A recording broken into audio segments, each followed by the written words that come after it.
To participate in the general public comment period, please call now at 818-238-3335. For any scheduled public hearings, please call when prompted to speak if you want the comment to be part of the record. Speaking times will be determined by the total number of public comment cards and callers in the queue at the start of each public comment period.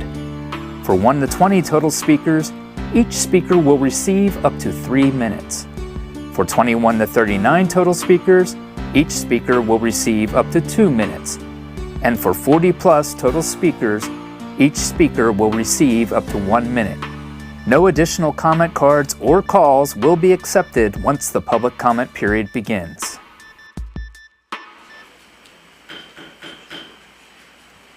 Good evening, everyone, and welcome to a regular meeting of the Burbank City Council on Tuesday, March 11th, 2025. Please join me for a moment of reflection, and this moment is intended to begin our meeting with a positive and collective support for our beloved community. The City Council welcomes everyone joining us this evening. We encourage you to take a moment to reflect on our community and the work we will be doing tonight. Although each of us has our own unique reasons for being here, we are united in our passion for our wonderful city.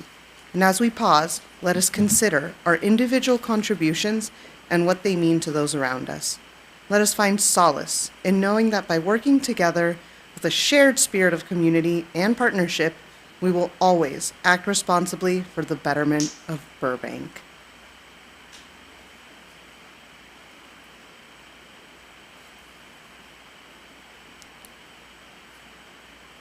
All right, please join me in the Pledge of Allegiance. Ready? Begin. Pledge allegiance to the flag of the United States of America and to the republic for which it stands, one nation, under God, indivisible, with liberty and justice for all.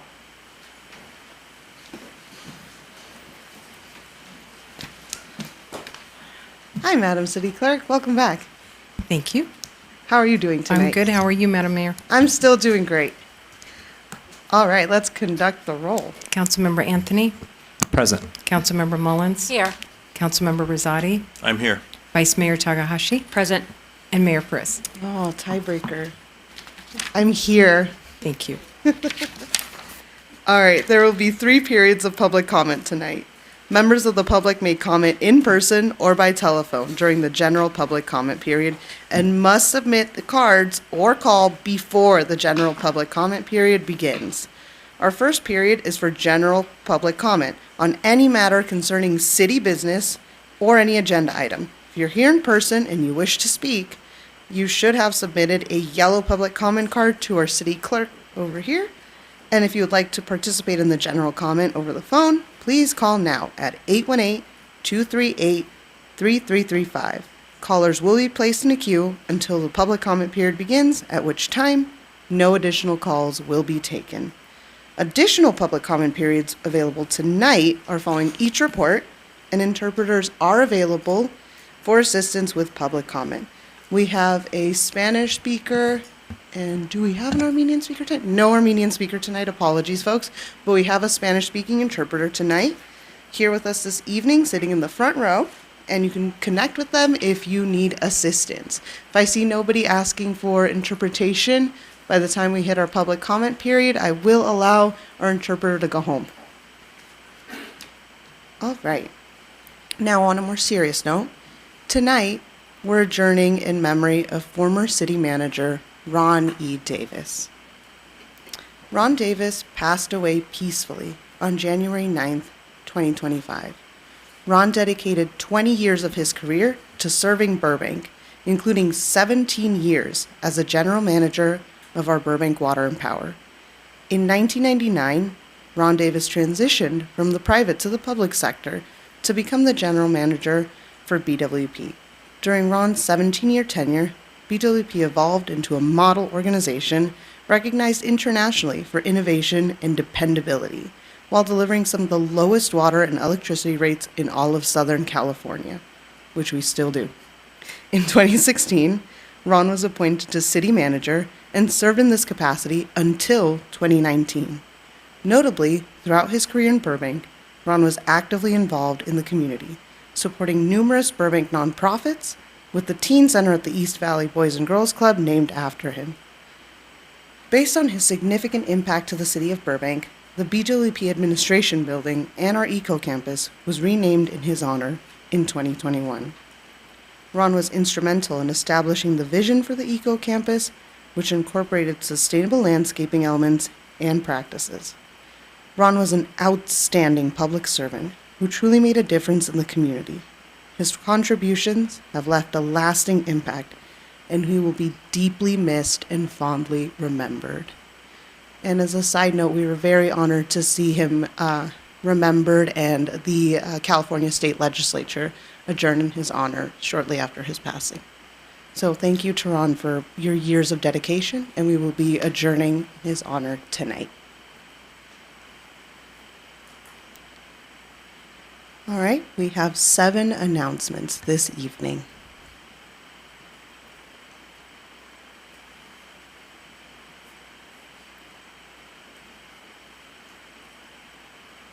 The following are announcements for March 11th, 2025. The Community Development Department invites you to a community workshop for Safer Streets Burbank at the Buena Vista Library on March 12th from 5 to 7 p.m. This workshop will provide an update on development of the Safer Streets Burbank Action Plan, which focuses on streamlining the implementation of the Complete Streets Plan and addressing immediate roadway safety concerns with quick build projects. For more information, please visit the city's website. From March 17th to the 20th, the City of Burbank will update lane striping on East Olive Avenue to create wider on-street parking and provide more room between parked cars and traffic. Work will take place from 7:30 a.m. to 3:30 p.m. daily, subject to weather conditions. Olive Avenue will remain open, but please expect temporary lane closures and construction activity in the area. These improvements are part of ongoing efforts to enhance road safety and respond to community feedback. For more details, please visit the city's website. The City of Burbank has launched a pilot community events and program grant to eligible community nonprofit organizations for events and program initiatives that foster community engagement and benefit the Burbank community at large. For more information and to access the application link, please visit the city's webpage or scan the QR code on your screen. The deadline to apply is April 4th. The Parks and Recreation Department invites you to celebrate a century of community, parks, people, and purpose. This month, we're featuring limited-time centennial merchandise, a fun I Spy Burbank virtual game at George Isay Park, and a community photo contest. For more information on these and other centennial activities, visit burbankca.gov/parks100. Attention California homeowners. Applications are open for the Earthquake Brace and Bolt program. Receive up to $3,000 in grant funding for a seismic retrofit of your home to reduce the risk of earthquake damage. Qualifying homes must apply by March 26th. Visit earthquakebracebolt.com to learn more. The city's transportation division is launching a study to evaluate and update its current Burbank bus services to better serve current and future riders. Potential changes include revised routes, updated schedules, added stops, and improved connections to other transit services. Your input is essential in shaping these improvements. Visit the city's website for more information and to complete the survey. The Burbank City Clerk's Office is currently accepting applications for a vacancy on the Planning Commission for an unexpired term ending July 31st, 2027. The deadline to apply is Friday, April 4th at 5 p.m. If interested, please apply online at burbankca.gov/BCC application. For more information, please contact the Burbank City Clerk's Office at 818-238-5851 or email cityclerks@burbankca.gov. This concludes the announcements for this evening. All right. Our presentation this evening is the presentation of a proclamation declaring March 1st through 31st, 2025 as Women's History Month here in the city of Burbank. Now, for obvious reasons, that's a really cool one for me. And I'm truly honored and grateful to read the proclamation tonight. And on a personal note, I know some of you folks here who are regulars have heard this, but it really is amazing to serve on the first female majority council here in Burbank.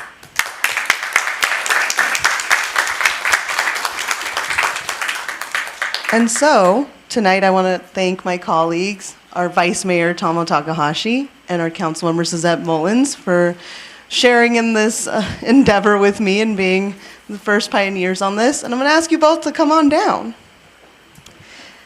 And so on behalf of, our entire city council, we would like to dedicate this proclamation to all of the women who are pioneers and who are making history and paving the way for future generations. Here in Burbank, we have a lot of that happening. In fact, correct me if I'm wrong, Mr. City Manager, but most of our leaders are females in the city of Burbank. Our female executives and folks who are leading our departments. So you really can thank a lot of women power here in Burbank. And I'm going to invite some of those folks here today. Come on down. Everybody who's in the city of Burbank and who are women who make the city run.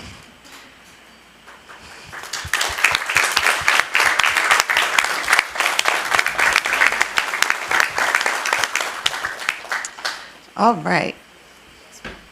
So on behalf of all of us up here, we want to also welcome Ms. Rita Bacuzzi with the Zonta Club of Burbank, an organization dedicated to empowering women and girls across the world. And here in Burbank, they play a very special role in making a lot of that happen. Would you like to say a few words? I'll just be brief. On behalf of Zonta, who is an organization that stands for women's rights and gender equity and helps with human trafficking, I'm honored to be part of that organization and to be here and accept the proclamation on behalf of Zonta. And here with Cindy. Come on up here, Cindy, you too. And any of the other members that are here, they're all members now of Zonta. And now it's my turn to read you this lovely proclamation. So, whereas Women's History Month had its origins as a national celebration in 1981 when Congress passed Public Law 97-28, which authorized and requested the President to proclaim the week beginning March 7th, 1982, as Women's History Week. And whereas American women have been leaders not only in securing their own rights of suffrage and equal opportunity, but also in the abolitionist movement, the emancipation movement, the industrial labor movement, the civil rights movement, and especially the peace movement, which created a more fair and just society for all. And whereas each year, Women's History Month offers an important opportunity for us to shine a light on the extraordinary legacy of trailblazing American women and girls who have built, shaped, and improved upon our nation. And whereas Women's History Month honors the accomplished and visionary women who have helped build our country and community and pays tribute to trailblazers from the recent and distant past for daring to envision a future for which no past president existed and for building a nation of endless possibilities for all of its women and girls. Now, therefore, I, Nikki Perez, Mayor of the City of Burbank, do hereby proclaim March 1st through 31st, 2025, as Women's History Month in the City of Burbank. The Council and the City of Burbank commemorates and encourages the study, observance, and celebration of the vital role of women in American history.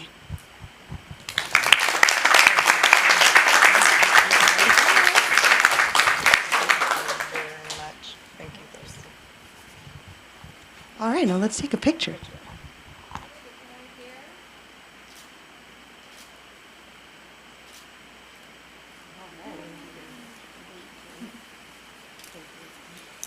Congratulations, and another round for all our amazing female executives, leaders, and beyond our community here in Burbank. Thank you, everybody.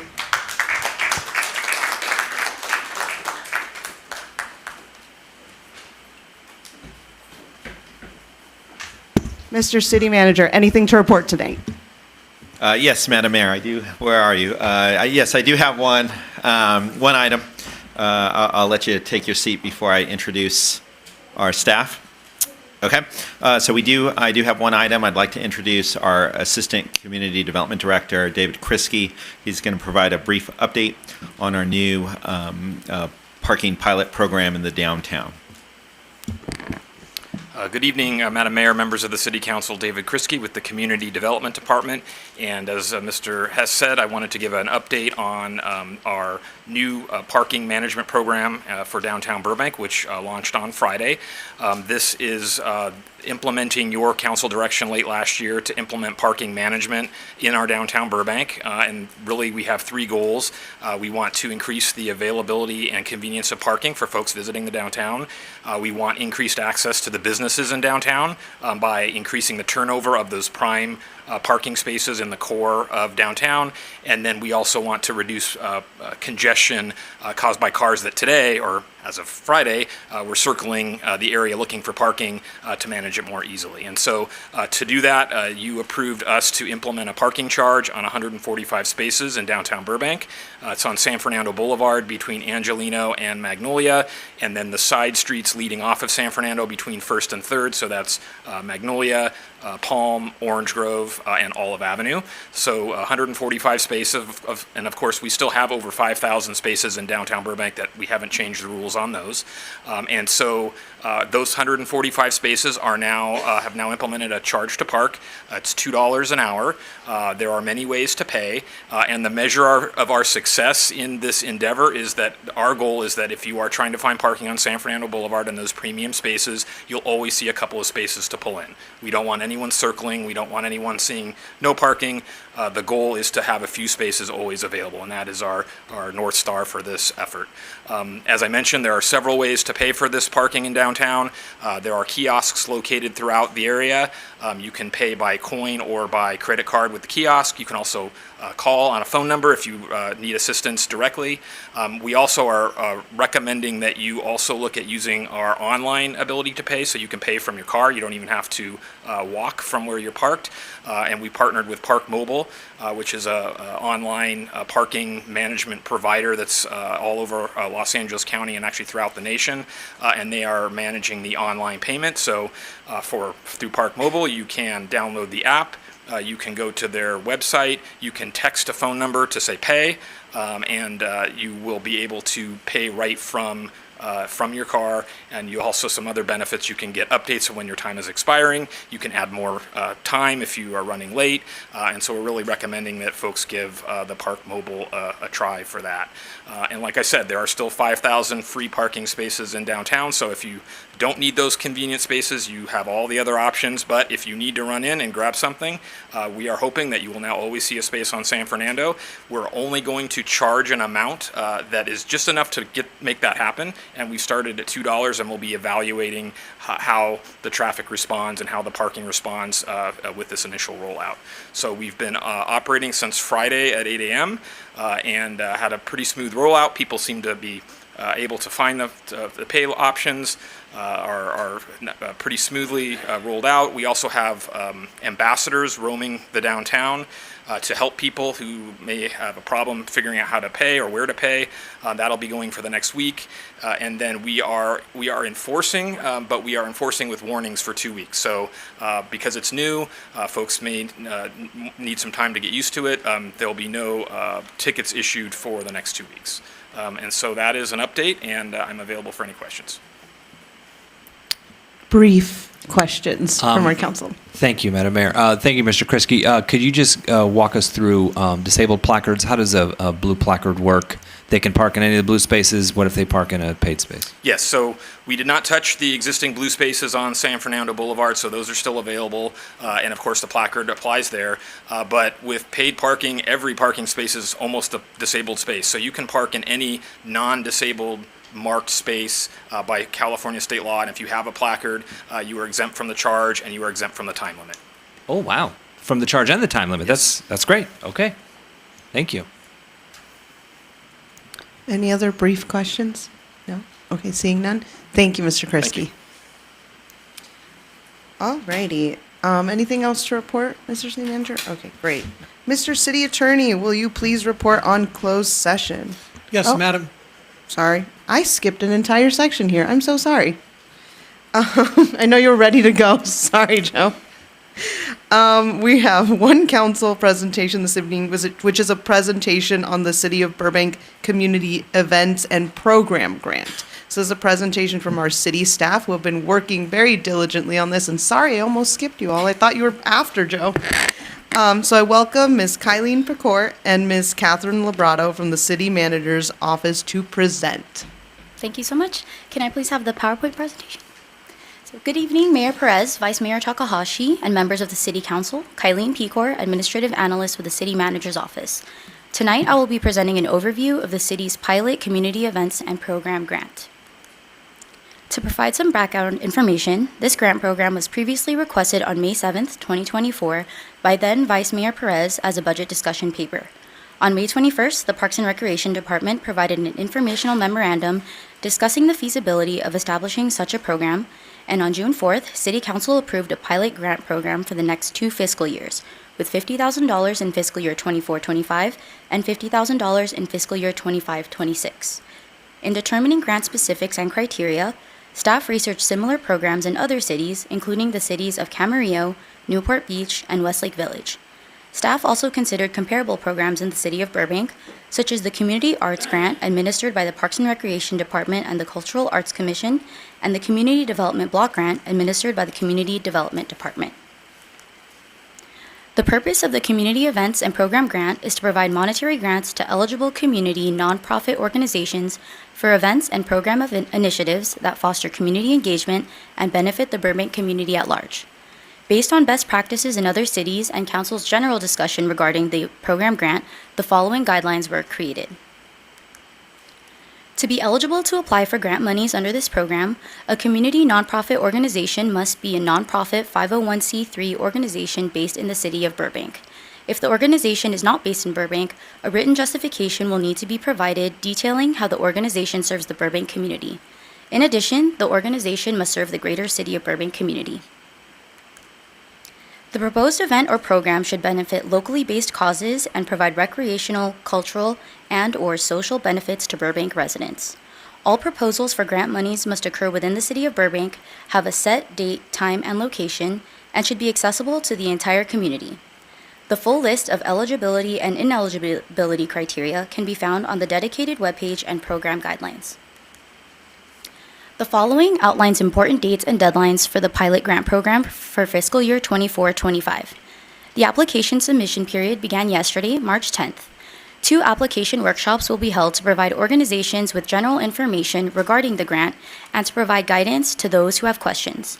The first will be an in-person application workshop on Wednesday, March 19th, and the second will be a virtual office hour/Q&A session on Thursday, March 27th.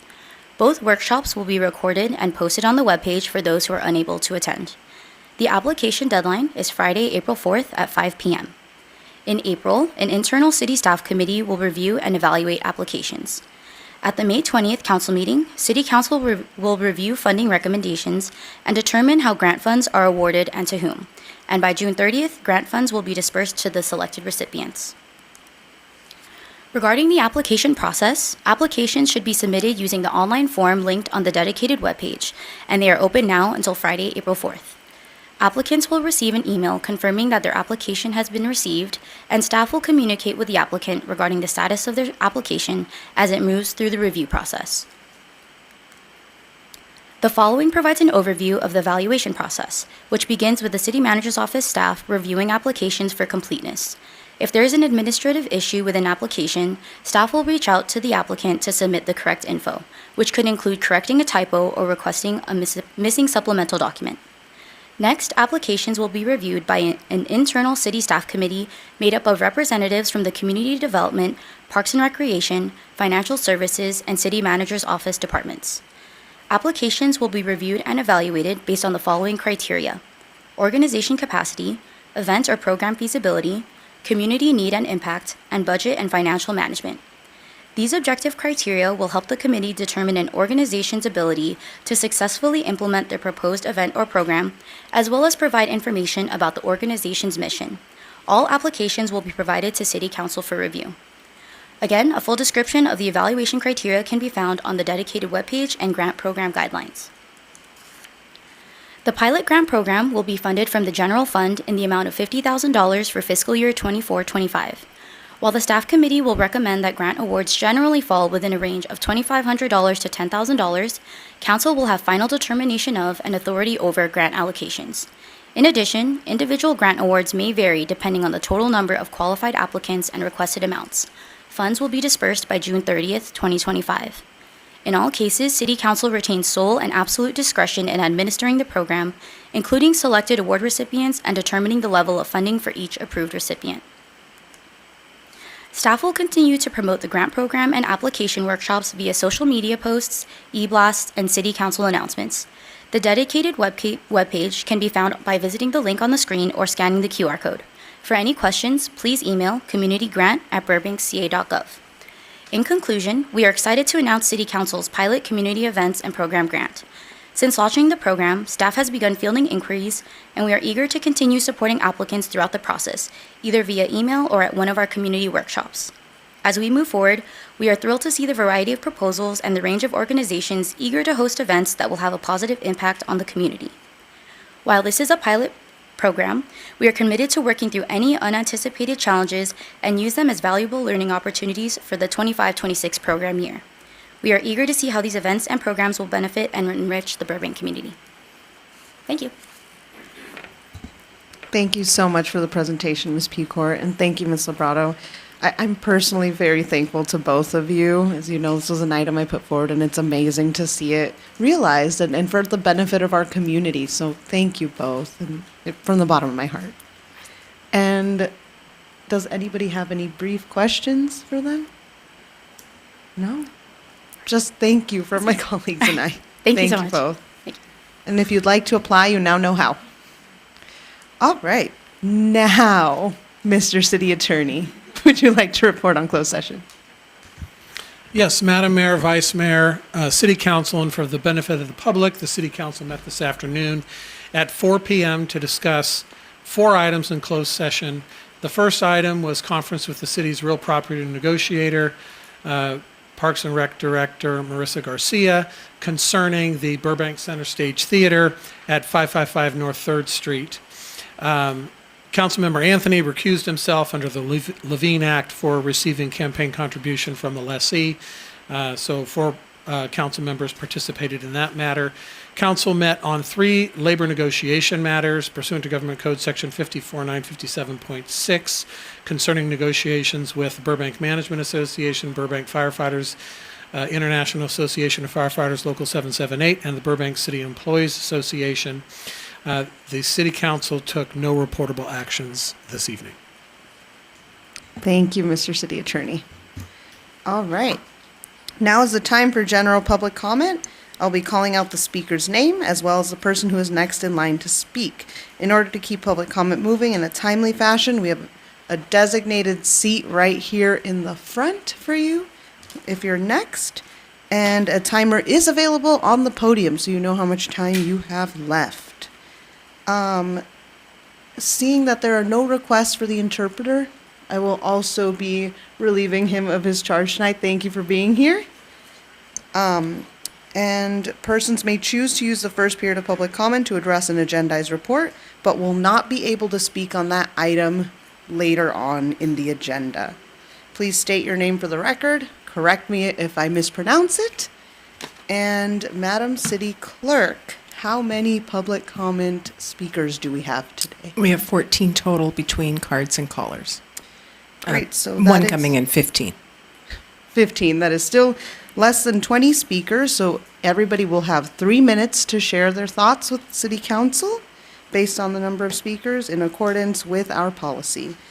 And now our first speaker is Mr. Ron Bax, followed by Jesse Gutierrez.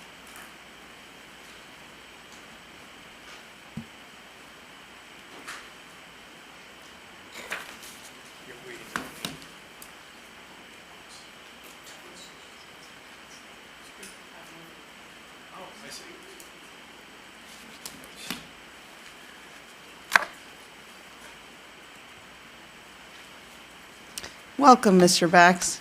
You Good have evening. 3 minutes. Good evening, Madam Mayor, Madam Vice Mayor, esteemed council members, and city staff. I'm Ron Bax, a housing provider of 42 years, standing before you as the voice of the besieged. I see the city manager's getting his copy. It is no secret now, the other side conspires to abolish rent itself. Let us explore the dark path this leads us down. Abolish rent, and you abolish the housing provider. Abolish the housing provider, and you obliterate the very foundation of residential rental housing, be it the humble mom and pop provider, the corporate steward, or the institutional background. All will crumble, and who will rise from the ashes? I see but one survivor, the cold, unwielding hand of government public housing, which I doubt will be rent-free. Please think this through. Thank you for your time. Oh, there is one other path. In conjunction with abolishing rent, you could pass an ordinance requiring lending institutions to forgive all mortgages, assemble an army of volunteers to perform all repairs, maintenance, and capital improvements on rental properties throughout the city, implement a no-cost hazard and liability insurance program, make Burbank Water and Power and Public Service charitable city departments, have the county assessor remove the rental properties from the tax rolls so the county tax collector will not issue tax bills, property tax bills. Create a program to provide housing providers with the funds necessary to pay taxes for the forgiven loans, because the IRS will consider it to be income. These are all necessary because housing providers will have no income. This will restructure society. Housing providers, their employees, suppliers, contractors, and et cetera, will have their income obliterated. They will need to apply for welfare. Communes of the 60s and 70s did not catch on. Why do we want to revisit that failed social experiment? Oh, and on February 11th, I asked when was the meeting to get housing provider input regarding consent calendar item number 6. I didn't receive an answer. I would appreciate an answer tonight. Thank you. Thank you for your comment. Our next speaker is Jesse Gutierrez, followed by James Pete.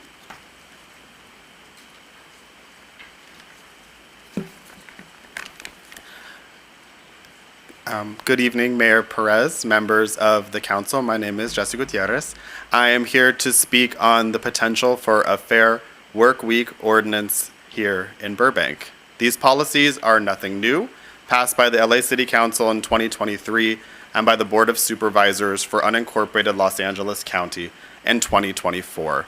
The heart of a fair work week policy is stable scheduling, lack of retaliation by businesses against employees who attempt to request a change in their schedule, protections for employees if a business attempts to change their schedule at the last minute, and providing current employees with the opportunity for movement upwards before hiring any new people for those positions. It is about protection of labor against businesses who are hostile towards them. These policies would only affect businesses with 300 plus employees globally. So it would not impact small businesses, which is a large concern for communities, but it would not impact small businesses. I look forward to hopefully Burbank joining the chorus of Los Angeles, the County of Los Angeles, New York City, Chicago, and cities across the country in passing a fair workweek ordinance. Thank you. Thank you for your comment. Our next speaker is James Pete, followed by Gary Anderson. Hello, Madam Mayor, Vice Mayor, and council members. I am also here to advocate for Burbank to adopt the Fair Workweek Ordinance. It's the schedules that we plan our entire lives on. When you have 2 weeks of predictable scheduling, you can more easily plan for what you need to do and what you need to take care of in your everyday life. Also, when companies change schedules last minute or do just-in-time scheduling to maximize profits, it hurts the very workers that make them their profits. For instance, suppose you're a single mother and you have your schedule changed last minute. Well, now you're having to find childcare. You're likely out money just by fulfilling your obligation to the last minute schedule change. This also it requires companies to have some sort of a predictable scheduling that you can plan around. So when it's implemented, the companies have to offer a basic assessment of what your schedule would look like, so you can have some sort of predictability in your life. And that's it. Thank you for your comment. Our next speaker is James Pete, followed by Gary Anderson. I believe that was James Peak that just went. Sorry, backwards. Gary Anderson, followed by Mark Scroggs. Well, good evening, Madam Mayor and esteemed council members. My name is Channel Weber. This is my colleague, Gary Anderson. We are actually public information officers with the U.S. Small Business Administration. The purpose of us being here today is just kind of briefly introduce who we are. People typically know who FEMA is, and we're wanted to share some information about how we go out and help in disasters. So basically, you have the normal SBA office is located in downtown Los Angeles, and then our team is part of the Office of Disaster Recovery and Resilience, where we go from either natural to man-made disaster to disaster to disaster. So in that, we offer assistance to both homeowners and renters, which is often a misnomer, and then for businesses as well, both on the physical damage side and on the economic side that I'm going to let my colleague Gary dive into. You may not have had any constituents that were directly affected, but I would venture to guess you probably know someone or somewhere that did, was impacted by the events between January 7th through January 31st of this year. So it's our hope that if we do nothing else, that we can help homeowners and renters, and we're available for in the future. And I'll let Gary dive into more. Good evening, everyone. Well, we'd like to let you know that these loans that we offer to help you on your recovery is allowing you to get started on recovery. And then in that process, we don't charge you for any payments for 1 year and no interest for 1 year. Now remember though, when that 1 year starts is only after you actually start physically using that money. So even though you accept it and you haven't started, that hasn't even, your 1 year marker of no payments, no interest hasn't even started. We're here actually to try to help you recover, whether you're a business, nonprofit, homeowner, or renter. Now, businesses can borrow up to $2 million. That's for the physical damage, and that's going to be in the LA County. Now, surrounding counties are only eligible for economic damages, but LA County is eligible for both because they were affected by both the economy and residential physical damage on the property. Now, homeowners, they can borrow up to $500,000 for the physical damage and personal property, all their belongings inside, and even their vehicle, $100,000, which is a total of $600,000. Now, some people say, well, I don't really need all that money, but we always tell you, try to apply before the deadline, because people have come up and said, you know what, the insurance company did not pay for everything that we lost. Now what do? Well, we missed the deadline. So we're asking you, try to go ahead and apply for it. You're not obligated. You're going to get accepted, but you're not obligated until you do receive funds. This is giving you the opportunity to be able to recover without restrictions. And that's your time. I want to thank you for your comment. And Mr. Weber, if I could ask you to please grab a public comment card and fill it out just for our record. Thank you. All right, our next speaker is Mark Scroggs, followed by Marcel Hillard. Should have filled out a card. It was double times. Good evening, everyone. I'm Mark Scroggs. I've been hosting, I think I've told you, brainstorming Zoom sessions with the entertainment industry. I've hosted 7 so far. I've got 2 more this week. If people are interested, they're all on my Substack, the summaries, at Mark R. Scroggs. We've come up with a lot of great ideas so far. We're going to start implementing stuff and keep doing the Zooms. So I'm going to try to find some places to get some live things going because it's a way that we're coming up with great ideas, and we're building a community, which I'll get into in a second. Because we're not going to win with tax credits no matter what. Today, the country of Ireland announced, and this is the headline according to Deadline, a big pot of gold. You look at the bill, you like when they get it, it's like when you go to CVS, I was telling these guys, and then you get the like, here's how much you saved today, and that's what it is. And that's what some of these other countries and states are doing. I just booked 2 people in Kentucky, and I don't want to send people to Kentucky if I don't have to. So we've been discussing things like having people reach out to local businesses to partner with short films and for podcasts, and doing live shows, you know. Commercial shooting is actually up here. Motion capture, which there's a few little motion capture studios here, is the one steady growing area of entertainment because you really can't go elsewhere for it, except maybe Montreal. Radio's also doing well, so there are some good things. But the main thing is, the theme is people want to be here at the beginning, the middle, and the latter parts of their career. And that's our greatest strength as selling tool, because some people don't want to leave unless they have to. The LA Times today had an article about the winery business, which is just kind of like going the same way as entertainment here. It's kind of having a lot of difficulties. They haven't kept up to date. There's a competition. You know, other people taste change. So like many vineyards right now are changing what they're doing. A lot of them are growing pistachios. And I think that's what we kind of have to do. We have to think about growing other things and doing other things here.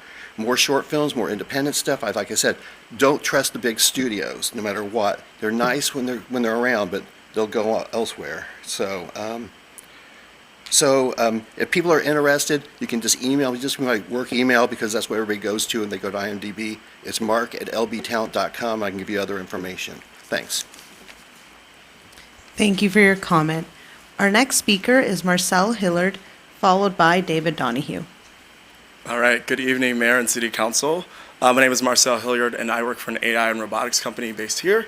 I'm here because my company has worked to secure a grant from the National Science Foundation. A $280,000 grant will be used across 3 cities in Los Angeles area to help develop innovative parking enforcement and surveillance technology. If it's innovative and it helps the city, it will help the city unlock an additional $1.2 million from the federal government. I'm not sure if we should reach out to Interim Chief Cornels, Mr. Krisky, or the Public Director, Mr. Berkman, to determine if there's an opportunity to collaborate, but wanted to share it with the City Council first. Thank you. Thank you for your comment. We'll have somebody from staff reach out to you. Thank you. All righty. Our next speaker is David Donahue, followed by Joe Pimienta. Good evening, Madam Mayor, Madam Vice Mayor, council members, and staff. My name is David Donahue. The presentation about the grants, I think that's a great use of public funds, and I applaud you. I think it should be more. I think we have some wonderful NGOs that I think are very well deserving, and more should be able to apply for it. Over the last year, I've been really struggling with the housing provider renter-tenant issue, as I've been in front of this body many times.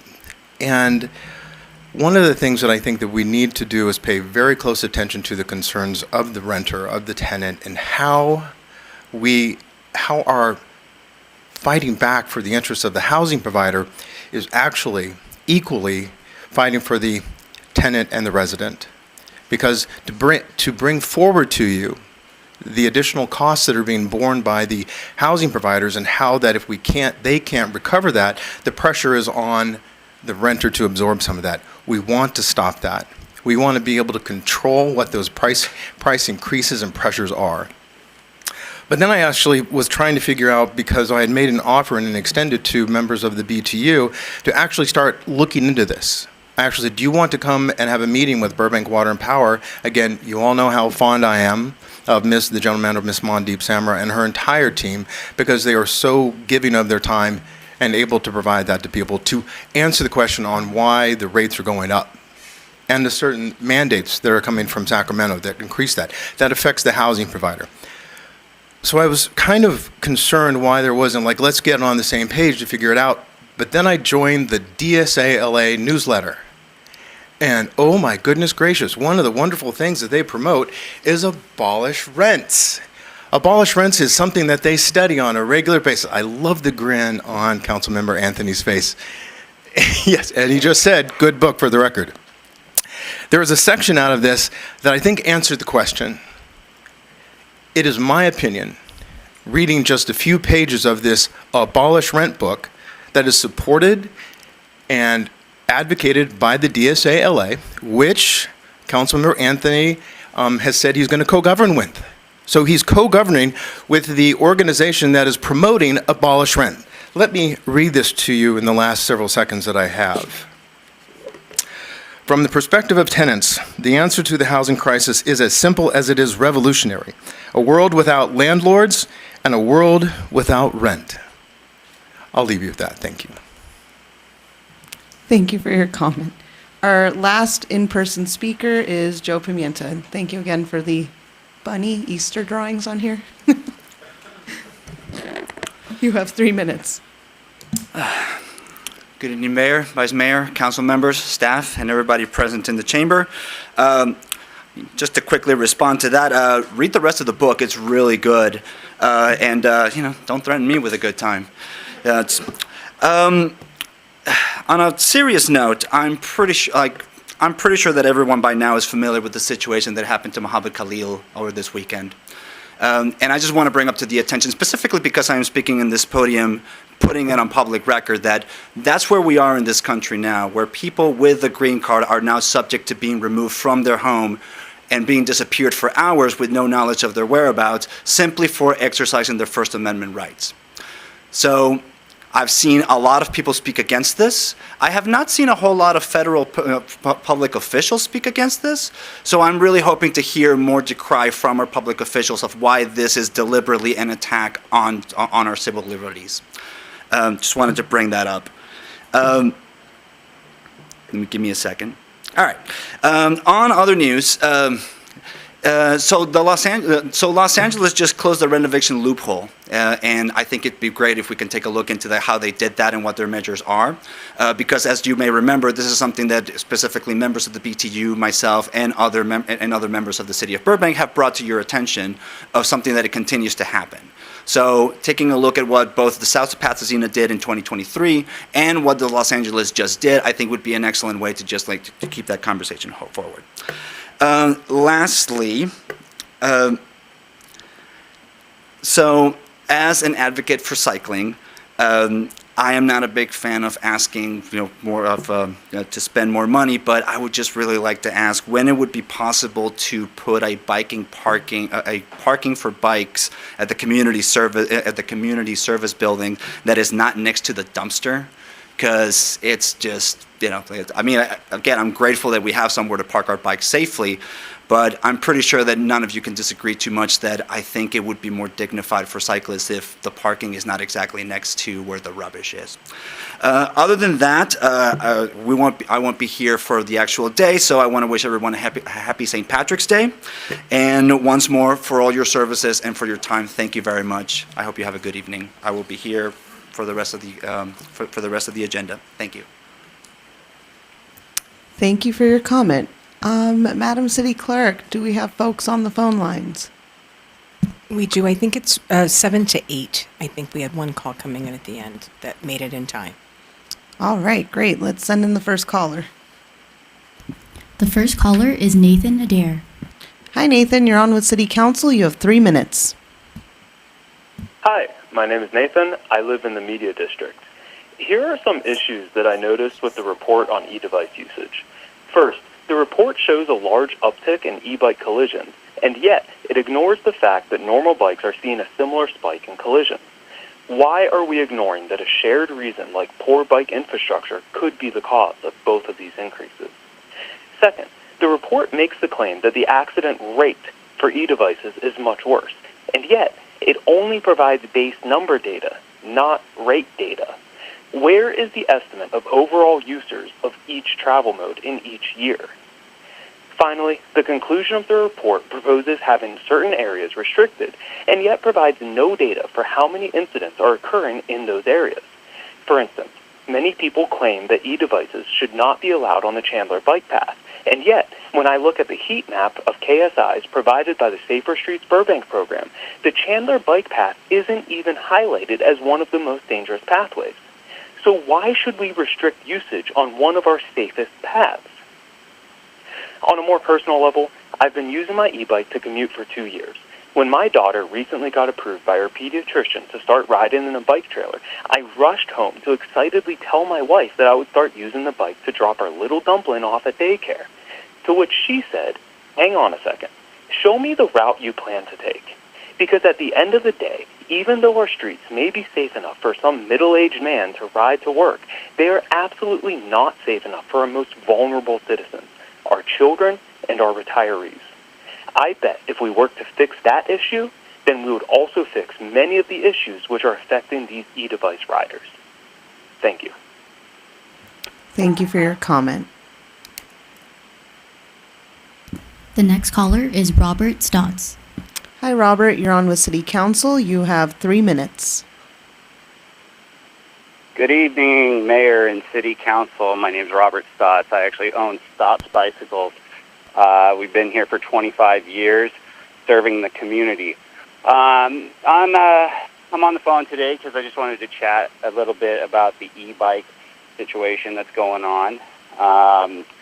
Bottom line, I think from the sounds of everything that's happening, there's a lot of confusion on categories of e-bikes and scooters and everything else that's around this whole situation right now. I want to throw my name in the hat to help define this for the city council, whoever needs assistance in understanding this stuff. And I can be found at the bike shop. I can be contacted that way. And, you know, whatever you guys need, I would love to get involved and help you guys understand all this equipment. Been selling them for a better part of 20 years now, so I think I can lend you guys a hand. But feel free to reach out to me. I'm always at the shop. Thank you, Council, and we'll talk to you later. Thank you for your comment and the offer. The next caller would like to remain anonymous. Hi, you're on with the City Council. You have 3 minutes. Hello. I have a friend who told me a couple weeks ago that the City Council had a long time ago got rid of the invocation, and that really made me sad. So I wanted to, if it's okay with everyone, to deliver one, because I can. Why not? So for an actual invocation, I would like to use my few minutes left to say, to deliver one, say, Heavenly Father, we praise and thank you for the blessing that is Burbank, California. And we take this moment not to just pause and reflect, but to honor you as the creator of all. And we lift up our elected city council to you for Chris and Constantine, Zizette and Tamala and Nikki, and give them peace that passes all understanding and wisdom that only comes through you, to govern our city with humility. And we ask you to protect them and their families and their loved ones from all evil, and give them continued strength and stamina to serve our city. And Lord, we thank you for our city staff, those who serve on boards and commissions, and for our school board. And bless the work of their hands, that they serve the city and provide resources for all of our residents. Give them renewed spirit every day, knowing that their work is noticed and appreciated. And we lift up our Burbank law enforcement to you, and our police, our fire department, our MET teams, our first responders, and we pray for strength and protection as they run towards danger when the rest of us are running from it. And we especially lift up our new officers and new chief of police to you. Help them to serve and protect our city with wisdom and strength. Protect them and their families from danger, fortify their families from stress, and shield them in the line of fire. And we ask you to put your hand of protection over the city of Burbank and its residents, especially those sitting in the chamber today. Guard their hearts and their words, and protect Burbank from evil and crime and waste. And lastly, we praise and thank you that you are God, and that thank you for the First Amendment right in America that we can speak freely, pray freely, and petition our government, and help us never to take that sacred right for granted. In your name, Jesus. Amen. Thank you for your comment and the prayer.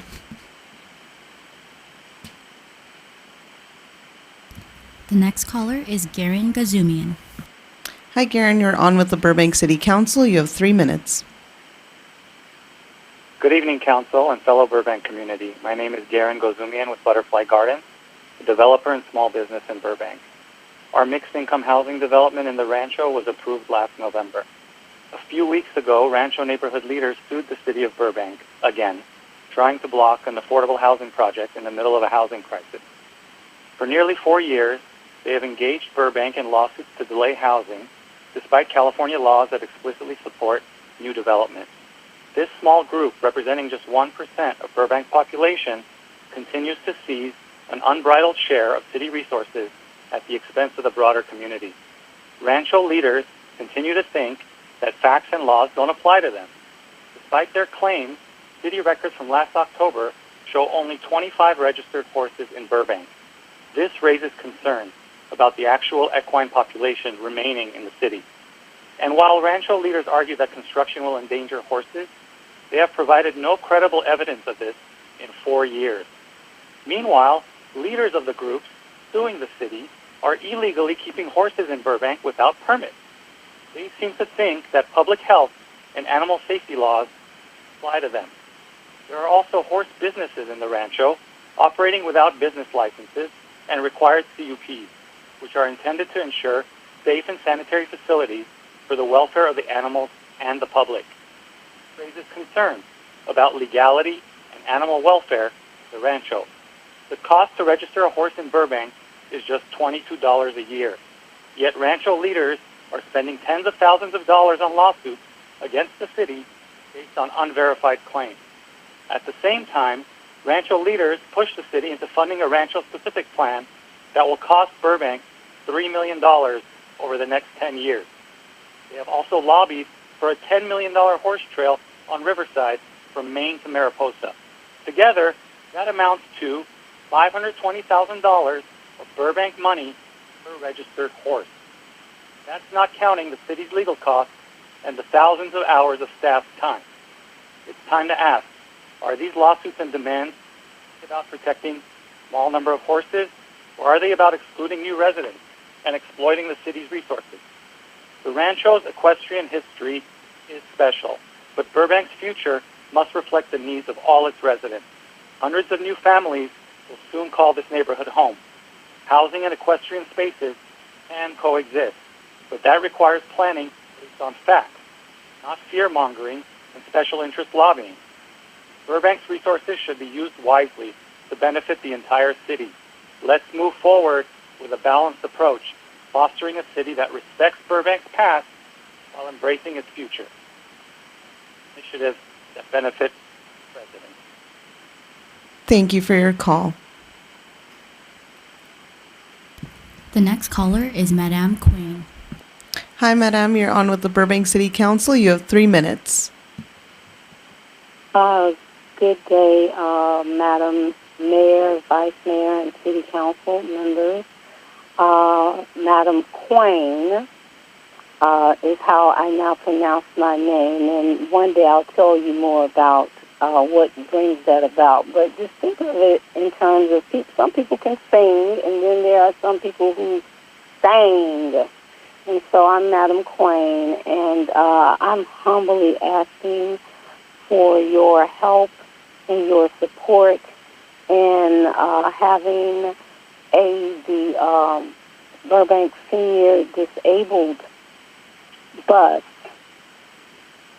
pick me up as do the paratransit and the medical buses that come pick me up in the rear alley.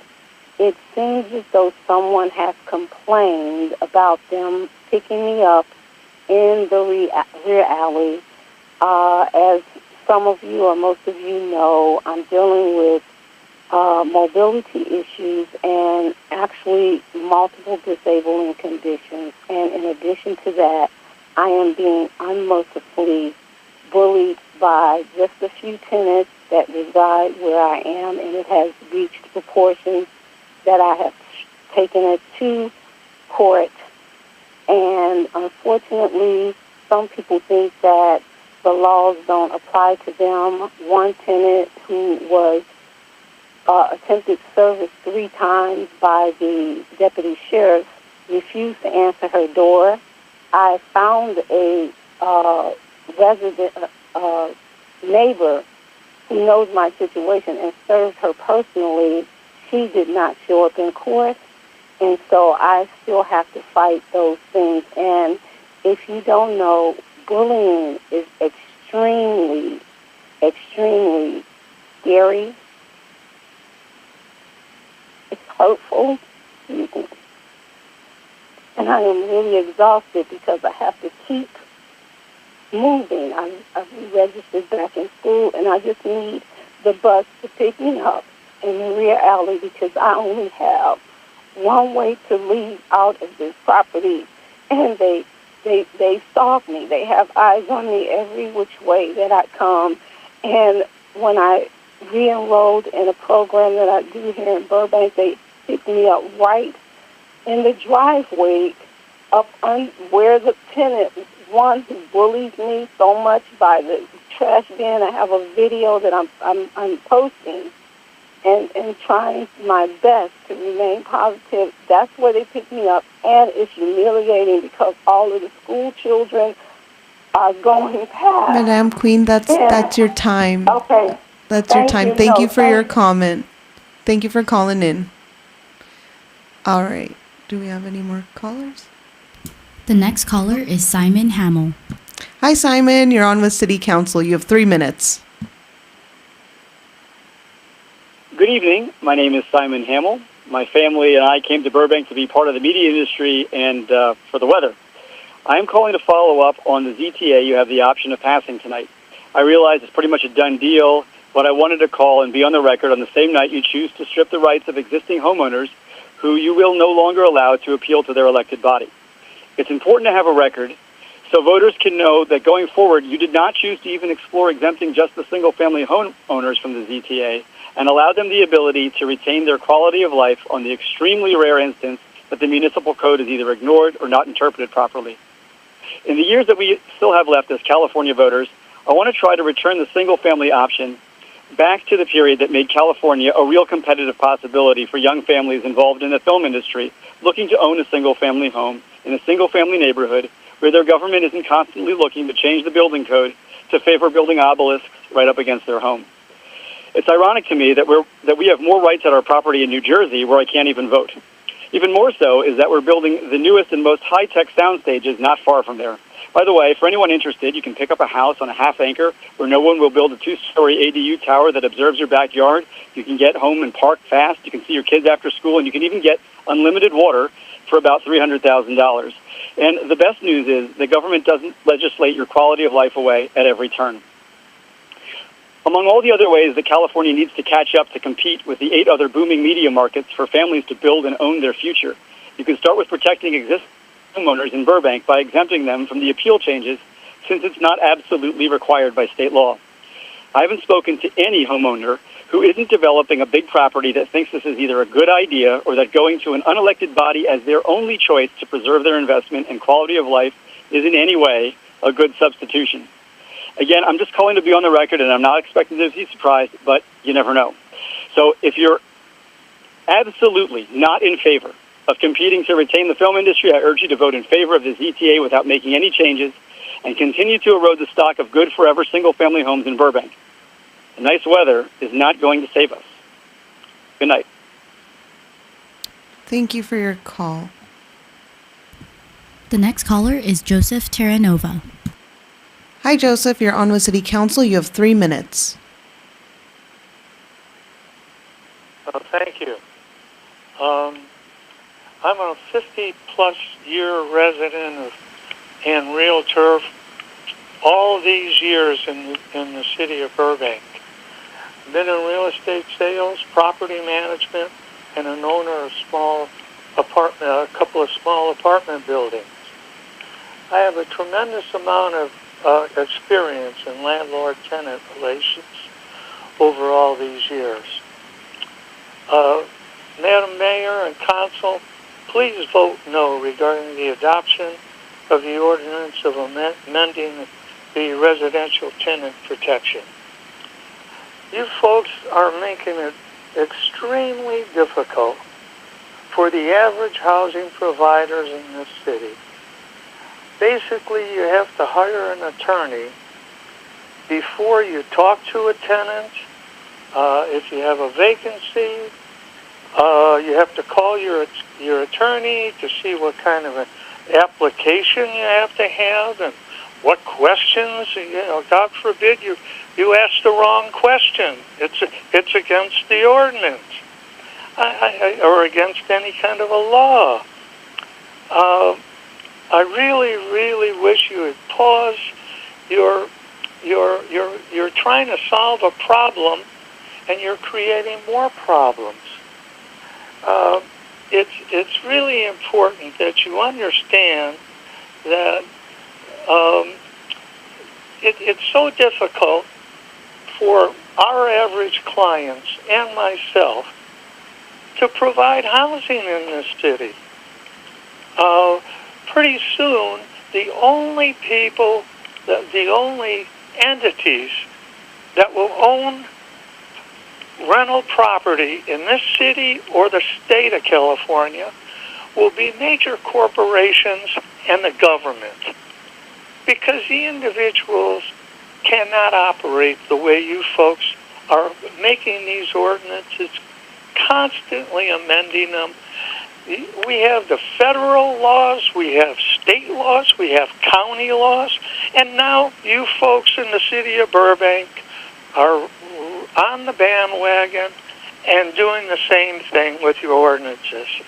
Some of the language in these amendments is really ridiculous. You know, a landlord can't discriminate against race, gender, sexual preference, sexual orientation, ethnic breath. We've had these federal laws for 25 or 30 years. We've had state laws. We've got all kinds of landlord-tenant laws. Thank you for your comment. That's your time. Thank you so much. That was our last call. Thank you, Madam City Clerk. All right, there being no more public comment, I now declare the public comment period closed. So now is the time for a brief response from City Council, the City Manager, and/or the City Attorney. Mr. City Manager. Thank you, Madam Mayor. Just a couple of responses. I know that seems like there we go. Okay, a couple items. First of all, Mr. Krisky did outreach with the gentleman with the AI grant, so he has Mr. Krisky's name, and they'll make contact, and keep your fingers crossed. I don't know all the details on that, but there was grant and money and sounded good. So, and then the SBA information, we'll do our best to try to advertise that, even though it's a little bit out of our. Fortunately, we weren't impacted, but we'll do our best to advertise that. And then for Madam Queen, I struggled trying to figure out what the deal was with the alley and the pickup, but we will, with our disabled transit, we'll get back to her and try to figure that out. I just got to get some more details on that. Thank you. Thank you. Nothing from Mr. City Attorney. Who would like to go first from my colleagues? Councilor Anthony. Thank you, Madam Mayor.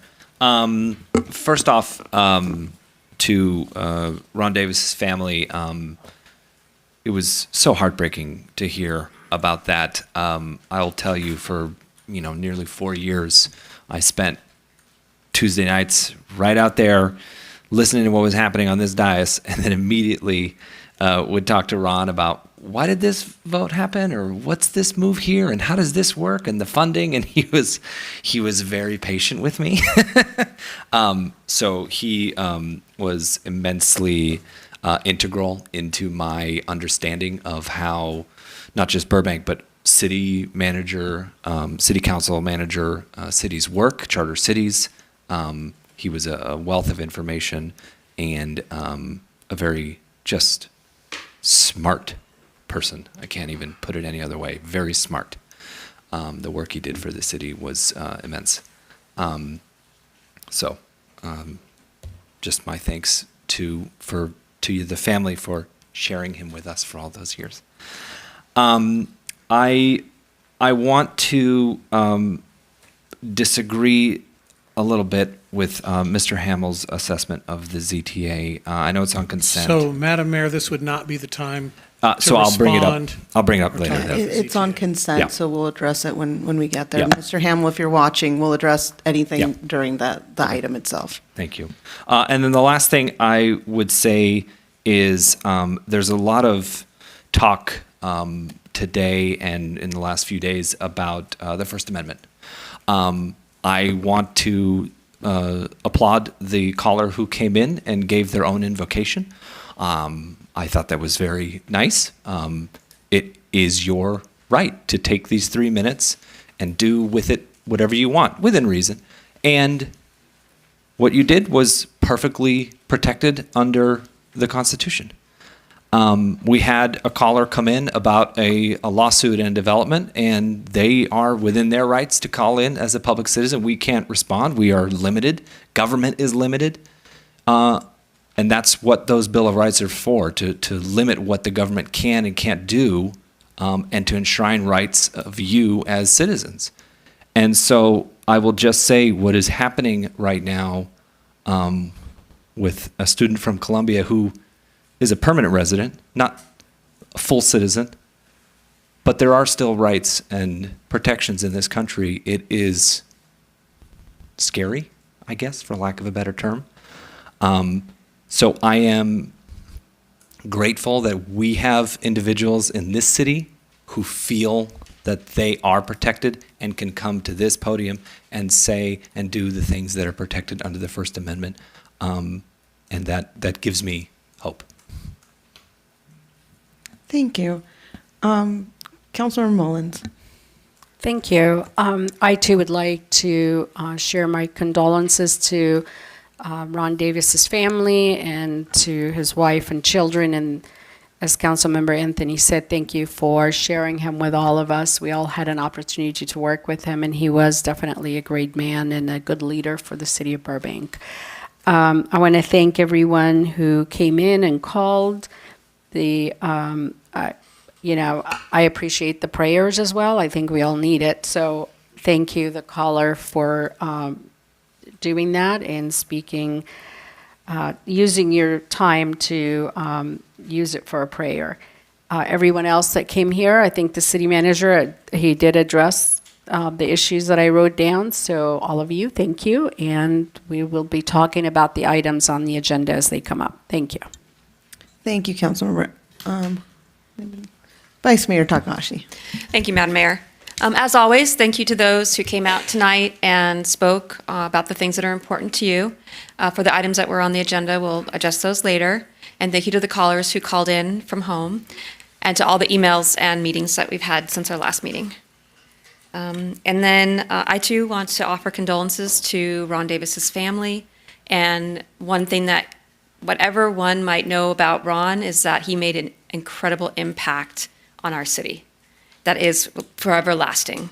And not just on our city, but in lots of places in California. At Cal Cities, when I mentioned that he had passed, there were a lot of leaders from all over the state who were very sad to hear of his passing. So he left an impression on people in our city and beyond our borders as well. Thank you to Mr. Weber and to Mr. Anderson, who I know have left, but I really appreciate them coming out and speaking to us directly in our chambers. That's amazing. And then Mr. Gutierrez and Mr. P., thank you for sharing your concerns about Fair Work Week. And Mr. Pimienta, you mentioned the parking for bikes at the Community Services Building. I wanted to ask Mr. Hess or maybe Mr. Kriske about that bike. Is it something that we can look at to make sure that it's accessible, it's safe? Could I park my bike there? Could my kids park their bike there? And that would be great to hear. Yes, good evening, and Mayor, members of the City Council, David Kriske. This Community Services Building does have a covered bike parking area. It's off to the east, the drive aisle that kind of between the building and the older trailers in the Wells Fargo building is available for the public. It's kind of out of the way. It's a little bit dark, not a lot of use, so probably not the ideal situation. So we could look into, with the help of Public Works, seeing if there's some more area for short-term bike racks, and the council did fund a program for businesses to request bike racks in the right-of-way. So if it worked out, we could use some funds from there. Okay. Yeah, my concern is safety for the individuals parking their bikes there in a dark corner, and also their bikes getting stolen. Because if it's in a dark place, it's more likely to get stolen. So thank you for taking a look at it. And then lastly, there was a caller who mentioned that he felt confused by all the laws, and as a landlord, how to make sure he fills out all the forms. Where could a landlord go to, if they don't know how the laws in Burbank work, who could they contact to find out information? I know the answer, but I just want to see if we could get I don't know the number off the top of my head, but just to remind the community that while there are laws, that there are places to go for help that are free. You don't have to hire a lawyer. Thank you for the question, Vice Mayor. Good evening, Mayor, members of the City Council. Maribel Leland, Housing Authority Manager. Should any member of the public have any questions related to housing laws, resources, please call the Housing Office, 818-238-5180. There's also information on the city's website. Right on the front page of the housing website, there's a housing page, housinginfo.com. So we're welcome and happy to assist anybody who makes their way via phone call or email. Great. So the number is 818-238-5180. Thank you very much. Thank you. Thank you, Madam Mayor. I just want to say, if you do need legal help, though, you should get a lawyer. Oh, of course, yeah. Right. Of course. Councilor Rosati. Thank you, Madam Mayor. Just wanted to say condolences to the Davis family. I've met Ron many times and discussed city business with him, so he was an incredible impact to our city. I also wanted to thank the caller for the invocation. I thought it was very nice, and we appreciate it. Thank you. All right, thank you. Thank you all for being here tonight, and for the folks who called in. Like my colleague shared, it's absolutely your First Amendment right, and we love hearing from you. Even though we can't answer you right in the moment, you can always reach us via email, and you can always give us a call if you want to have a two-way conversation. And yes, to the family of Ron Davis, like all my colleagues have shared, we had a lovely adjournment in his name, and he was the city manager when I was growing up here, so grateful to have had him there. Thank you to our friends from the SBA, not only for being here tonight, but for every email you share with us and every update on what's happening at that level. We're grateful for you sharing your resources with us and with our Chamber of Commerce to get them out to our business owners. For the folks who came by for the Fair Work Week ordinance, James, I received an email from you actually a few months ago. I responded, it bounced back saying the email address wasn't a thing, and I would just love more information. I have no idea what it is, so I'd love to receive that from you and hear more about it. Thank you. Mr. Hillard, thank you for being here. We love grants too. So please do keep in touch with our folks here at the city, and we'll see what we can make happen, and if we can partner. We always want to do things that improve our community here, and grant money is always a fun way to do that. To Mr. Pimiento, thank you for bringing up the bike rack situation. I hope we can get that moved to a more accessible, maybe not stinky area. And thank you for also bringing up the situation with Muhammad Khalil. It should scare everybody, quite frankly, because we're talking about legal permanent residents now. So anyways, and finally, on a bright and cheery note, thank you for the caller for the kind words and the prayer. My mama taught me to always be grateful for a prayer. So I will always be grateful for any kind of prayer blessing, or well wishes sent my way. So thank you for calling, and you are always welcome to call about anything regarding the Burbank City Council here, and always reach us at our emails. Once again, thank you, everybody. And now let's move on to the consent calendar. The consent calendar may be enacted in one motion. Madam City Clerk, please read the consent calendar. Thank you, Madam Mayor. We have 6 items on consent this evening.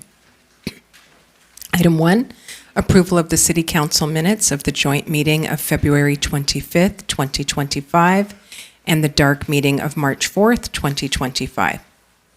Item 2 is adoption of an ordinance amending the Burbank Municipal Code to implement Burbank 2021-2029 Housing Element Program Number 22, related to the update of project appeal procedures. Item 3 is a review of the 2024 Military Equipment Annual Report and renewal of Ordinance 22-3974, approving the military equipment funding, acquisition, and use policy. Item 4 is adoption of a resolution authorizing the execution of the 2024 grant agreement with the United States Department of Justice for law enforcement training and equipment, acceptance of grant funds in the amount of $15,284, and amending the fiscal year 2024-2025 budget by appropriating funds. Item 5 is acceptance of a donation to the City of Burbank of a cast bronze bench with an estimated value of $88,441 from Ron and Cheryl Howard to be installed at Johnny Carson Park. And our final item is adoption of an ordinance amending residential tenant protections within the City of Burbank by adding an exemption from the increased relocation assistance payment obligation and adding anti-harassment tenant protections. Thank you. Thank you, Madam City Clerk. Councilor Anthony. I just wanted to make one quick comment on number 2. In my understanding, the substantive change to this zone text amendment is basically any construction, any permit, any housing that simply meets objective standards that are basically checking off boxes has been streamlined for its appeals process, not the approval process, but the appeals process, to go through the Planning Commission and the department head, the Community Development Director. These are the kinds of projects that have state density bonuses, that have qualifiers through a number of other state housing laws that we have implemented under state authority to do so. So I do not see this as a erosion of our rights to appeal. It simply streamlines the checkboxing portion of our housing construction. Mr. Hamill, if you have any questions about it, I can walk you through it on how appeals can still be made in the subjective points on what we build and how we build, because those protections are still in there. And that is my personal understanding of this, and that is why I will be supporting number 2. I would just like to ask, I don't see anybody from planning, maybe. Oh, there you guys are. Thank you. To answer Mr. Hamill's question from one of our planners, does this affect the single-family home process? And I also ask because I was not here for that discussion.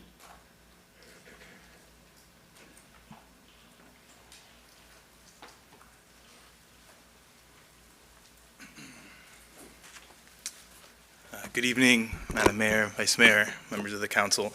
Robert Keating, Associate Planner with CDD Planning. The proposed ordinance to update the existing appeal procedures would have no impact on the appeal of single-family projects. This applies specifically to projects with some type of associated entitlement, such as a conditional use permit or administrative use permit. Single-family projects, assuming they meet the objective development standards, don't have an associated entitlement, and therefore there would be no related appeal. Thank you so much for that. That was my understanding. And Mr. Hamill, if you're still watching, rest assured we're good and we're not giving up those rights. Thank you so much. All right, any other comments, questions? Vice Mayor. Yes, thank you, Madam Mayor. I just wanted to make a quick comment about item 6, since we received a number of emails on this topic. Clarification, just to remind me, we did the first step or the first part of the process on February 25th, right? Is that the council meeting that we made this decision originally? Just off the top of your head, do you remember? I think it was the 25th. the last council meeting. Yes, the 25th. Okay. So February 25th, was it The 11th, February 11th. February Thank 11th? you. Okay, thank you. So time is going by fast. February 11th, we had a robust discussion about the anti-harassment protections and talked about the legal definitions of harassment and how the law applies to that. So I encourage anyone who is concerned about these provisions and what they mean to go back to the February 11th meeting on YouTube or on the city website to look at the in-depth discussion about how I believe that we made very good care to ensure that these anti-harassment provisions were not going to hurt landlords, that they were protecting tenants without hurting landlords. So that was my takeaway from that. But just wanted to encourage folks to watch that meeting if they wanted to see a full discussion on that topic. Thank you, Madam Mayor. Thank you, Vice Mayor Takahashi. Okay. And I will just add that absolutely agree with that. We do have robust discussions about the items. We get a lot of emails about things that are on consent. Please watch the meeting before that's the time to really bring that up and have your 3 minutes and hear responses back from the council because we think this through very thoroughly. And if you have any questions, we do have a housing department to go ask all the questions, and you can reach them as a landlord or a tenant. You have a right to know what's happening in your city. And for the gentleman that called, a lot of the county laws do not apply to you. So I would encourage you to call the city and ensure which things do apply and which don't. Thank you. All right. If I may add, in particular to the last caller, Mr. Joseph, his first name, I don't think he was confused about the law. What I understood from him is saying that we already have many laws in place that protects the tenants from harassment, and he was implying or saying that there's federal and also state laws. So I think I just want to clarify because that's what I understood from him. And when most of the emails that we received were also speaking, talking about the existing laws already that we already have in place from federal and state. Well, I want to be careful. I want to be abundantly clear. I want to clarify for his comment because he mentioned county laws in particular. And I get it. It's confusing. And some of the county laws are for unincorporated areas, which we are not. We are incorporated. So that's why I really do encourage him to call our housing department to get a clear sense of what applies to us. It's confusing, I think, for everyone. And it would be nice to have uniformity, but again, to your point of free speech and to not giving up rights, as a city, we have a right to set up what applies to us to a certain extent. The state supersedes us in many ways, but the county does not in many of these housing laws. So please do reach out to our housing department. Okay, are we ready? Can I get a motion? Not all at once? I'll make the motion to adopt the consent calendar as presented by the clerk. All right. I second, but I want to indicate that I do vote on all items except, I vote yes on all items except number 6 is no. Okay. All right. Wait, can she second? So we need to and call still- the roll. Okay, That's- okay, cool. That's where that would Okay, be great. So let's call the roll. Councilmember Anthony? Yes on 1, 2, 5, and 6. No on 3 and 4. Councilmember Mullins? Yes on all items except 6, that will be a no. Councilmember Rosati? Yes, on all items, I recuse myself on item 6. Vice Mayor Takahashi? Yes on all. And Mayor Perez? Yes. Thank you.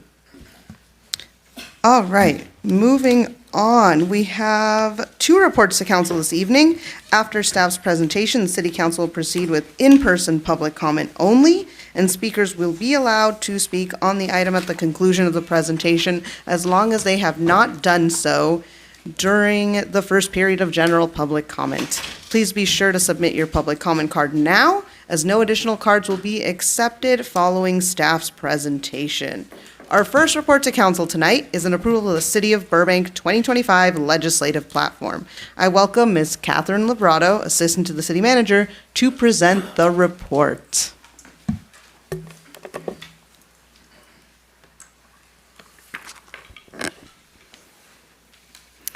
Good evening, Mayor Perez, Vice Mayor Takahashi, and members of the City Council. Catherine Labrato, Assistant to the City Manager. I'm here tonight to request Council's approval of the 2025 legislative platform. The legislative platform is a document that provides a general outline of the city's position on priority issues and matters that impact the city's ability to operate efficiently. Many of the policy statements are broad in nature and intended to assist City Council, staff, and the city's federal and state lobbyists proactively and appropriately address regulations and/or legislation that may affect the city. The city is actively involved in the legislative process and has contracts in place with a state advocacy firm, which is Emmanuel Jones and Associates, and a federal advocacy firm, which is the Ferguson Group. And I have Chris Kearney from the Ferguson Group with me tonight. Staff meets bi-weekly with both of these firms, and they provide a wide array of services to assist the city on legislative matters. The 2025 platform is very similar to the 2024 platform, but there have been some edits that I will highlight for council. One of the most apparent changes to the 2025 platform is an adjustment to the formatting. In previous years, the city's federal and state policy statements were commingled and listed together. And in the 2025 platform, the federal and state policy statements have been separated into their own sections to provide clarity and distinction between federal initiatives and state initiatives. Additionally, high-level summaries were added to both the federal and state sections to ensure the city's top priorities are prominent and easily accessible. Additional edits have been made to the following sections. An addition was made to the economic development section to include support for the entertainment industry in the way of tax credits and/or other incentives to attract and retain entertainment industry jobs. In the mandate section, an addition was made related to public records requests and the city's commitment to transparency and public access while ensuring the avoidance of excessive administrative burden or financial strain. In the public safety section, Proposition 36 was added to an existing policy statement as a new law related to theft and drug-related crimes that the city would seek funding for to properly implement. Additionally, a new statement was added to demonstrate the city's support for funding or legislation related to emergency preparedness efforts in the way of home hardening and/or retrofit projects. In the transportation and infrastructure section, a new policy statement was added to highlight the city's commitment to securing expanded Metrolink service, which is defined as 15-minute bi-directional all-day service.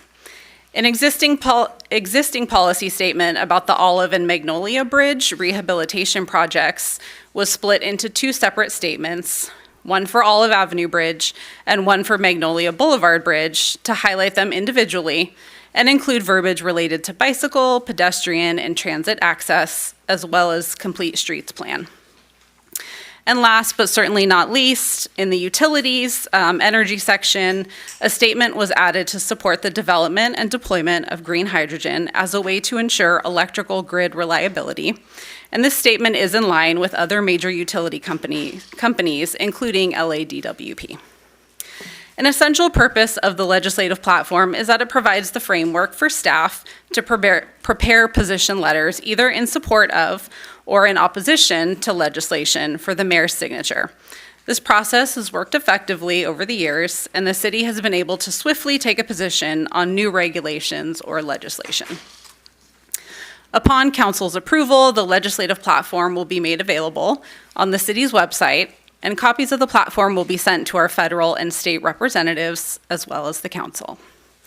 This concludes my report. Thank you for your time, and we're happy to answer any questions after public comment. Great. Thank you, Ms. Labrato, for the report.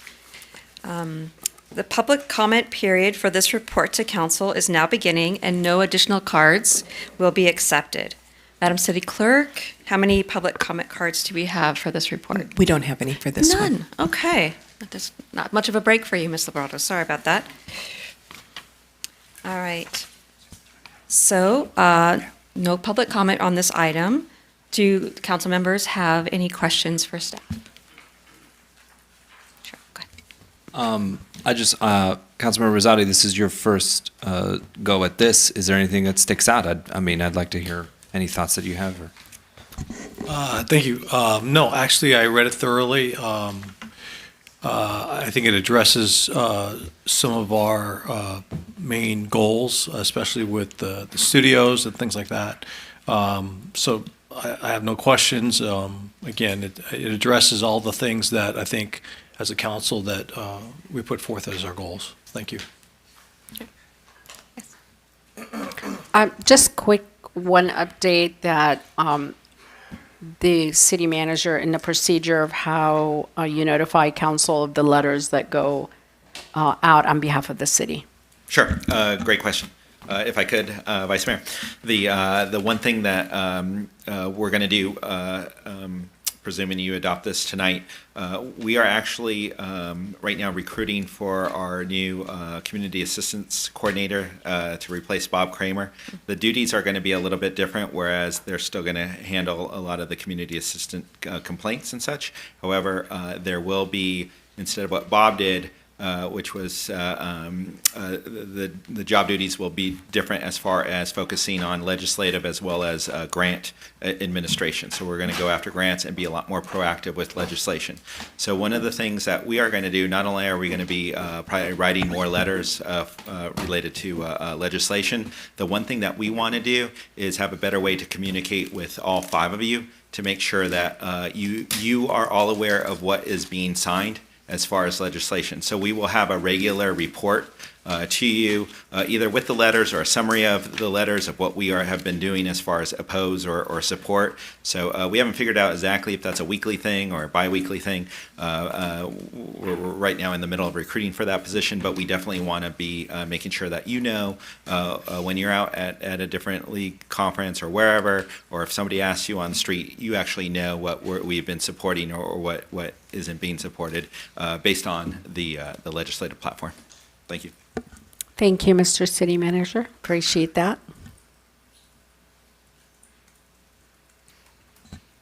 Who would like to go next? I would like to see if my colleagues would permit me to add 2 sentences, specifically with regards to animals under our state package. On page 24, Libraries, Parks, and Open Space has 4 animal shelters and 5 animal safety.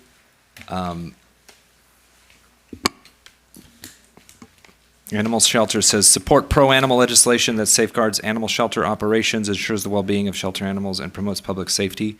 If it's okay, and this is based on, obviously stuff that happened here locally, but in accordance with what I'm seeing. Sorry, Councilmember, to clarify, because it looks like our colleagues are looking for it. You mean? Where are we here? Page 24. 24 I'm sorry. In the updated one. Okay. So we got a new, did you get the updated? Yeah, it's right here. Yeah. Yeah, page 24. Yeah, so I'm going to page 24. Under Libraries, Parks, and Open Space. Yeah, number 4, Libraries, Parks, and Open Space. Sorry. I just want to add the phrase, with clear objective guidelines.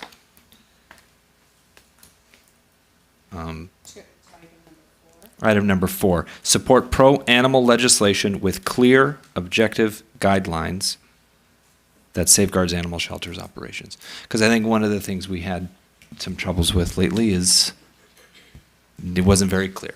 And so I think that's something I would like to add in. I think we have a response from staff. Noted. Okay. There you go.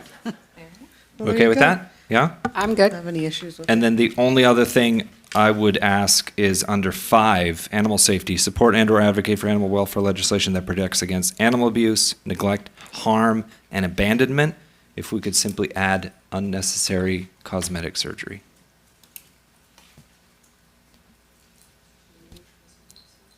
Some people do, and clipping ears, stuff like that with dogs. Other things with cats that tails and. So supporting legislation that opposes that? Yeah, support and advocate for that protects against animal abuse, neglect, harm, and abandonment, and unnecessary cosmetic surgery. Okay. Yeah, I don't have an issue. Okay, that's it. Other than that, I think it's great. Okay, who would like to go next? Oh, wow, all at once. Well, to be fair, I saw Councilman Rosati first, so I'll go. No, I'm good. You're good? Oh, okay. Thank you, Madam Mayor. I have a couple small edits I'd like to request from council, my colleagues, to see if you're amenable, and 2 additional items to add to our platform. The first one's a small edit under, I'm looking at the redlined version, which is page 6, under healthy communities, and I think it's on page 7 on the fancy one. On the bottom of healthy communities is access to mental health services.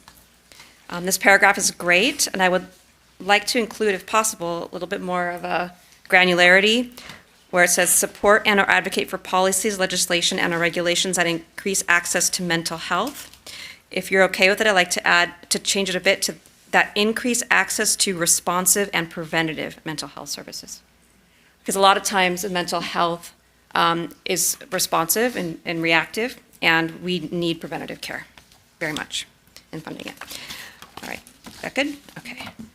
And then the other small one that I'm curious what y'all might think on this one is under public safety, so it's 8 on the red line and 10 on the, I don't even know what you call this, the produced version.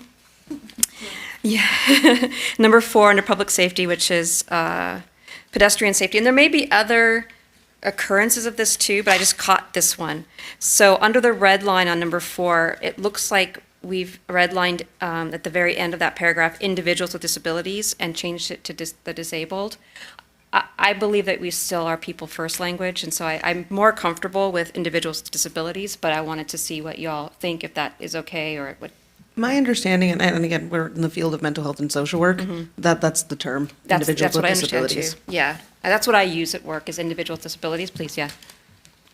So that's coming from the care side of it. The individual is not as particular, but I will say, because we are sending this to care providers, I will say yes, we should use the older, I'm not saying outdated language, but that is what they're comfortable with. So Okay, is this language more amenable to you? I would prefer the disabled, but Really? Okay. But we Interesting. are sending this to legislators who are working in the field, so Yeah. if it plays better to them, I'm okay changing it back. Councilor Mullins? I'm curious to find out why staff decided to change it to the disabled. Yeah. There must be a reason for That's a it. good question, yeah.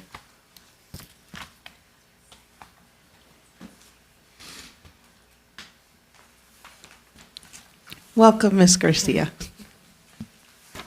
Good evening, Mayor, President, Council members. Marissa Garcia, Parks and Recreation. The term the disabled is a term that we have been using and working with some of our partners as we have been much more involved with providing programs and services. That is a term that's used. It does not really, we would, I think the conversation is really 6 of one, half dozen of the other. Okay. So we're comfortable with whatever council. Let's make sure we're thoughtful in our language and, just phrasing it in a way it's respectful. So do you want to go back to the identity first language, or, I'm fine keeping it as is. Now that I know that there's not a clear delineation in the, it depends on what field you're in, I'm fine either way. So. I don't care as long as we match whatever grant we're applying to. We use their language. Right, it's right. Yes, so that, just note that if a grant asks for one terminology, use that, or if it uses the other one, then use that. We can keep it as is, though. I'm fine with it. I'm fine if that's fine. the industry, what they're calling it, yeah. So just not keep it as is, actually make the red line change? Okay, so make individuals with disabilities. No? Oh. Okay. No, when we say keep it as is, keep what's in our draft. Yeah, in the draft here, the Our disabled. recommendation. Yeah. Got it. Yeah, Thank you. that's fine. All right, and then the 2 things I'd like to add, if it's okay, Madam Mayor, under technology. So on the redlined version, it's page 9, and under the main version is page 12, technology. And this is for both the federal and the state level. The first one is about AI. Let me grab my little paper here.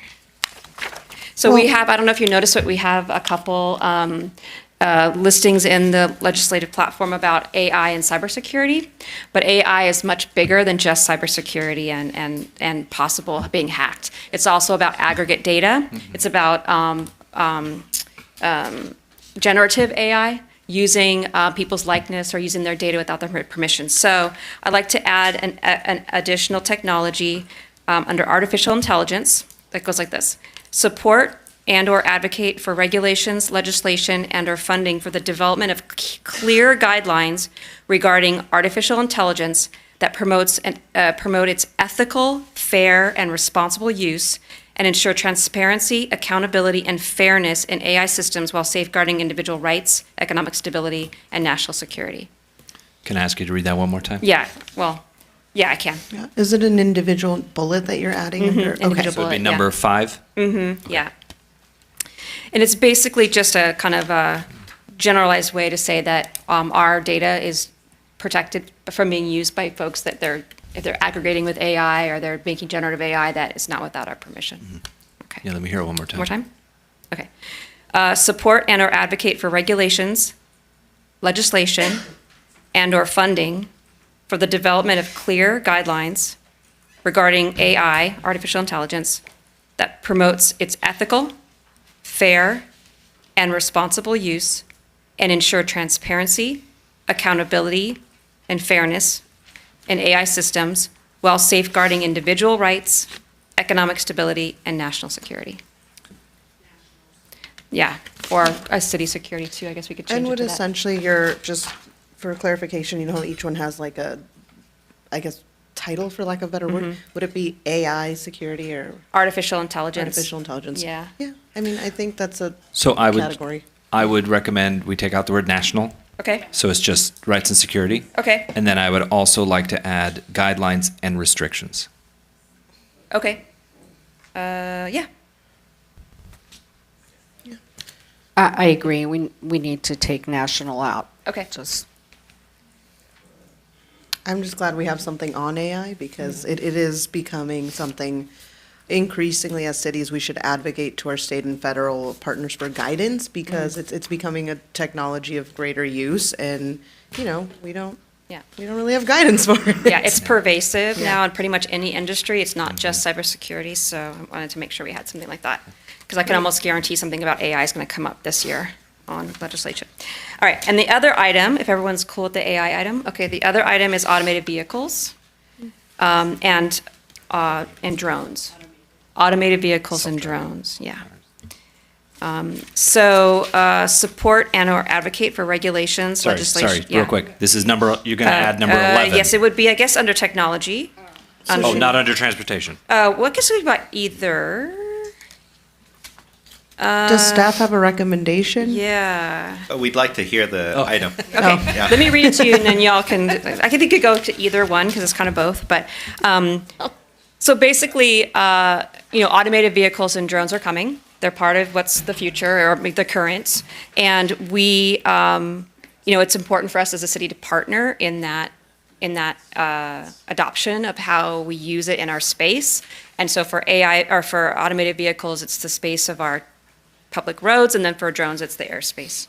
So, okay, support and/or advocate for regulations, legislation, and/or funding related to the use of automated vehicles and other emerging vehicle technologies. I didn't use drones because there could be other ones, but that covers drones too. To ensure the highest standards of their safety, privacy, and accountability, as well as development of smart infrastructure to support their safe, efficient, and sustainable integration into our city. quick question. Would that include something like the little robots that deliver food and like they have them in West Exactly. Hollywood, Long Beach? So yeah.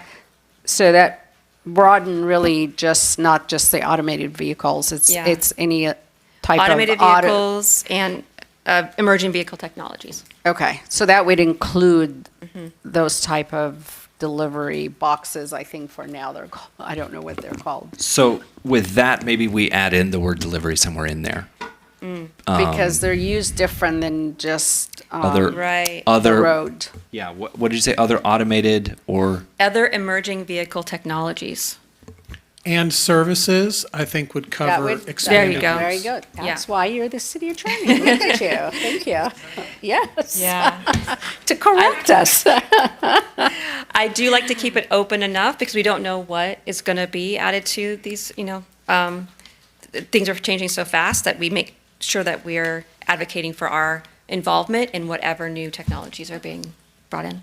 I have another thought too. I know our police department, they use drone. So I'm wondering if we have language that in this platform that support their use of drone. Yeah, at church I didn't see one. So we I don't- already have an ordinance. We went through and considered this. We are also very close to an airport, so we have special overlapping jurisdiction. Oh, he's right there. Welcome. Good evening, Mayor, Vice Mayor, members of council. Adam Cornell is Deputy Chief of Police. We, as the city attorney was discussing, we do have drones that we use. There are some FAA regulations for them. I think in this matter, though, those are human operated.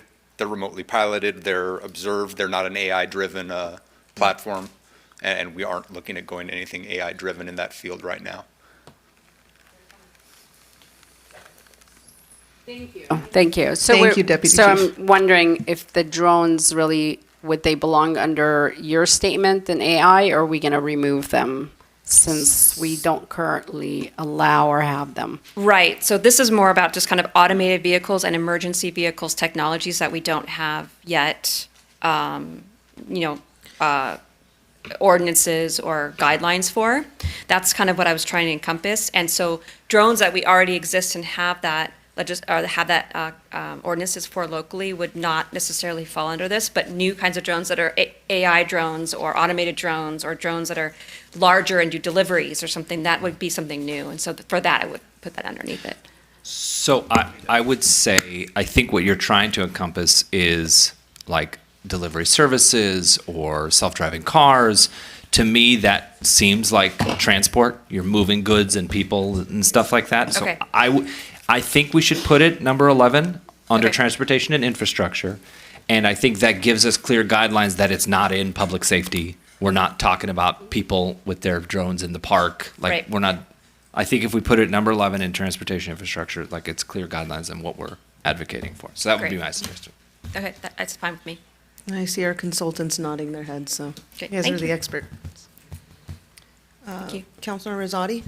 Thank you, Madam Mayor. On page 11 of the new handout, number 1, under social justice and equity, the word equitable, can we change it out to equal access?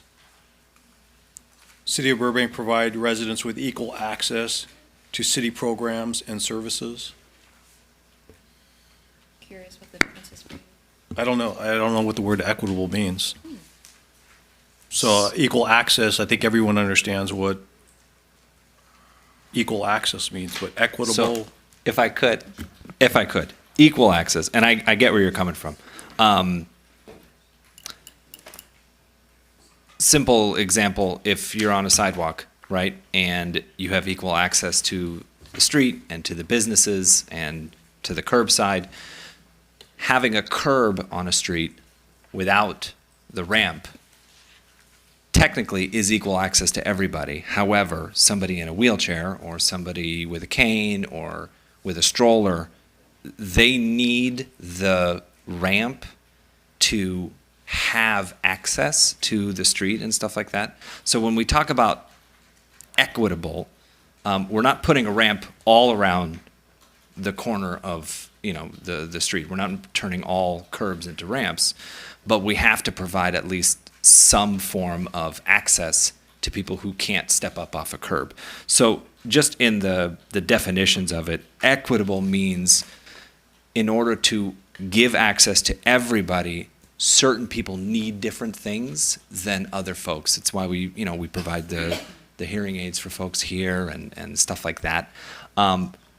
It's to achieve that equal access, but what we've seen is, and it's not that we do it, but some government agencies, and I hope the state doesn't do it, fall back on equal access, saying, well, we've given you both the exact same thing, and the exact same thing doesn't necessarily work for everybody.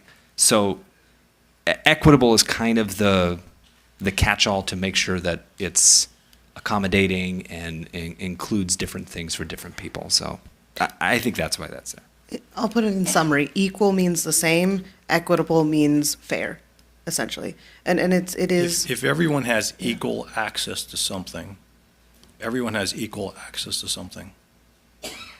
So, Right? so my son and I both have, whether you're in a wheelchair, right, or whether you're able-bodied, if you have equal access. right. Here's for an example. My son and I both have equal access to the top of the fridge, but he can't reach it, so he'll never get there. Equitable access would be including a stool or a little the folding ladder that I have next to the fridge.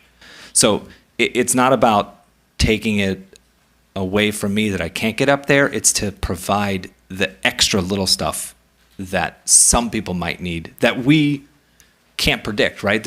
You can never know every single thing about what somebody needs to get the equal access. And so we use equitable to sort of cover any sort of variables. So that's, yeah, so I would keep it as equitable, that's all. I think I'll show you a drawing of a baseball game with a fence. I think providing an explanation does help to see what it means, and I don't know if there is a way that we can simplify so if the average Joe on the street is reading this, they understand that they have, not you, Joe, but he kind of looked up, hey. So they know what does that mean for them, that they do have, like you said, the accessibility or the tools to make them successful. If I could, as far as a legislative platform, using this to try to acquire monies or state our position, I think we're going to use that term in a very broad sense. So it's going to kind of encompass equal, equitable, whatever we need it, we're going to probably use that in the broadest sense. So we're kind of comfortable with both because either way we would probably use it in a very broad way. So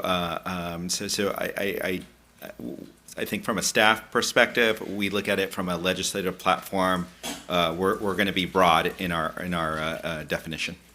Thank you. I would just say, like, if it ain't broke, don't fix it. Let's keep it as is. But you know what I'm going to say. Like, match whatever the grant says. The application says. Use that. Right. Okay. Anything else, Councilmember? Councilmember Rosati? Anything else? I'm good. He's ready to go. Okay. You're done? Okay. Councilmember Mullins? You're done? You guys are good? Okay. Me. Okay. Let's see. Oh, right. I'm trying to figure out what page this is. Page 9 on the new attachment. And for folks in the public, I know we keep saying the new attachment, the old attachment, just so you know, for the sake of transparency, when we say the new attachment, we're looking at the staff report that was posted on the website that you all have. When we say the old attachment, it was an old red line that we received. The page, it's same thing, page numbers are just different. So that's all. On page 9, under housing, where we look at owner occupancy, I think I brought this up, and I'm not like I know you guys are smiling at each other because you know where I'm going with this. I would just love to add something in there that we are really promoting single-family ownership here. It's something that our residents ask us all the time, and I want to be able to point to this saying, when I turn to them and tell them I don't make those decisions, I want to point to them and say, this is where we advocate for those decisions in our legislative platform to our federal and our state government that do make those decisions. Could we broaden that to just home ownership in general? So it doesn't have to be a single-family home, So condo, townhouse, whatever. What I'm trying to get at is home ownership of people versus corporations, because that's what a lot of folks bring up, right? So individual ownership. Individual ownership, however you want to call it. Okay. Like, we promote individual ownership, because that's where we're going with owner occupancy. The last iteration of this took out the last iteration of this, one of the red lines was to take out, like, we promote single family, or I forgot the exact term, but it was we promote individual ownership. And I understand where staff's idea was coming from, right, to shorten it, to make it more concise. But again, to our average resident, like reading this, if I read owner occupancy and I read support and or advocate for reasonable measures to reduce obstacles and costs of construction of new homeowners, that doesn't tell me my city is advocating for me as an individual, my family, a resident, to own a home over a bank. And that's something that our residents ask us to advocate for a lot, and I get it. So do you want to just change the title from owner occupancy to individual home ownership? I'd be okay with that. Doesn't owner occupancy say it? The owner occupies the unit? Yeah, but like, we know that. I mean, you know. So I do have one to propose for you. It'll say owner occupancy and then support and or advocate for growth in individual home ownership through reasonable measures to reduce obstacles. Thank you. There we go. I just put it out there because I want to have, and this is a document I'm going to use, because I'm telling you, when I'm walking my dog, that's what people stop me on the street for. They say, I need you all to build more single-family homes. And I have to start with, we don't build any homes, you know, and explain how the system works and why some of the places they're looking at are just not available, and why things are the way they are. So thank you for that. Okay,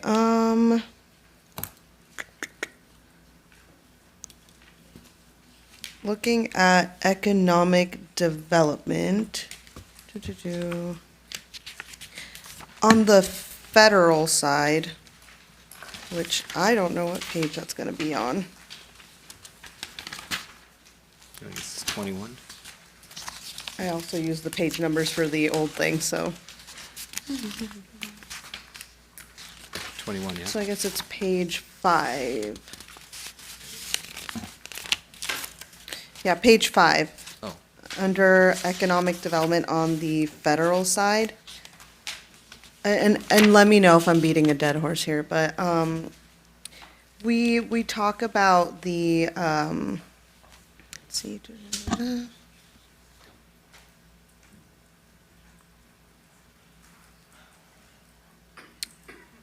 Sorry, what I'm looking for was the tax incentive. Under number 6, page on this one here. This says, I think it says tax credits and incentive for creative and entertainment. Yeah. Madam Mayor? It's number 10. It should be the last one. Yeah, for in that entertainment section. industry, advocate for tax credits and incentive to attract and retain Where is it? It's on page entertainment 6. industry. Do I have the old version in here? I am looking at the old version, thank you. Page 6. Thank you. Okay. Yeah, so under that, number 10, page 6, can we specify, since that's the federal platform, to attract and retain entertainment industry jobs in Burbank and in California? Because we're talking federally there. I don't think we have to tell our state folks that, but. But it's in the city of Burbank's federal platform, so doesn't it by extension mean that? Or you can, I would because like it's to in, think so, but I just like keeping things in California, because we need. We don't want them giving money to Georgia. Arizona or Nevada. right, sure, we can. It's in your platform, so in theory, but I hear what you're saying. You don't, you know. That's why I said, tell me if I'm beating a dead horse Well, here, but. well, anything federal that they pass is going to apply. In other words, you're not asking for a federal law to specify the credit only applies to Burbank in the state of California. If I could, I would. Let me phrase this another way. That's your stretch goal. I get that. I noted. Thank you. But that would be my only concern about adding that, is Okay. it's interpreted that you would be asking for federal language that's specific to Burbank and California, which we couldn't do and you wouldn't necessarily want them to. So, Okay. I but have a feeling that one was a stretch, but I tried. But we'll see what we can. Never say I didn't try Only 'cause everything possible to get our callers We don't want here. it misinterpreted. You know what I mean? We don't want it misinterpreted. But we'll see if there's any other way we can put that. But since I'm here and talk to you, I also know, and person that'll be part of this, I'll know that's what the the absolute intent is. Thank you. Anything we can do to, because really any federal incentive for filming that's broad to everybody is not going to benefit us. Right. It's just not. Right. Yeah. No, I know exactly what you're trying to say. Now at the state level, you potentially you would want to be real specific about the city of Burbank, perhaps. At the federal level, we wouldn't. Okay. We couldn't write a tax credit. I know what you're trying to do. Absolutely. What I'm trying to finagle, which is Right. What you want to do is write a tax credit where the criteria ends up only applying to Burbank without saying it. I get that. So I'm see generous. what I can do. I Any would say cities LA with 17 County, square listen. miles that do film operations. Challenge accepted. I mean, we'll see what we can do. Hey, I've seen you advocate in DC. Yeah. I know we can get it done. Thanks. Okay, and then moving on. Oh, I do have a question under, I'm going to look at the copy because it's more correct.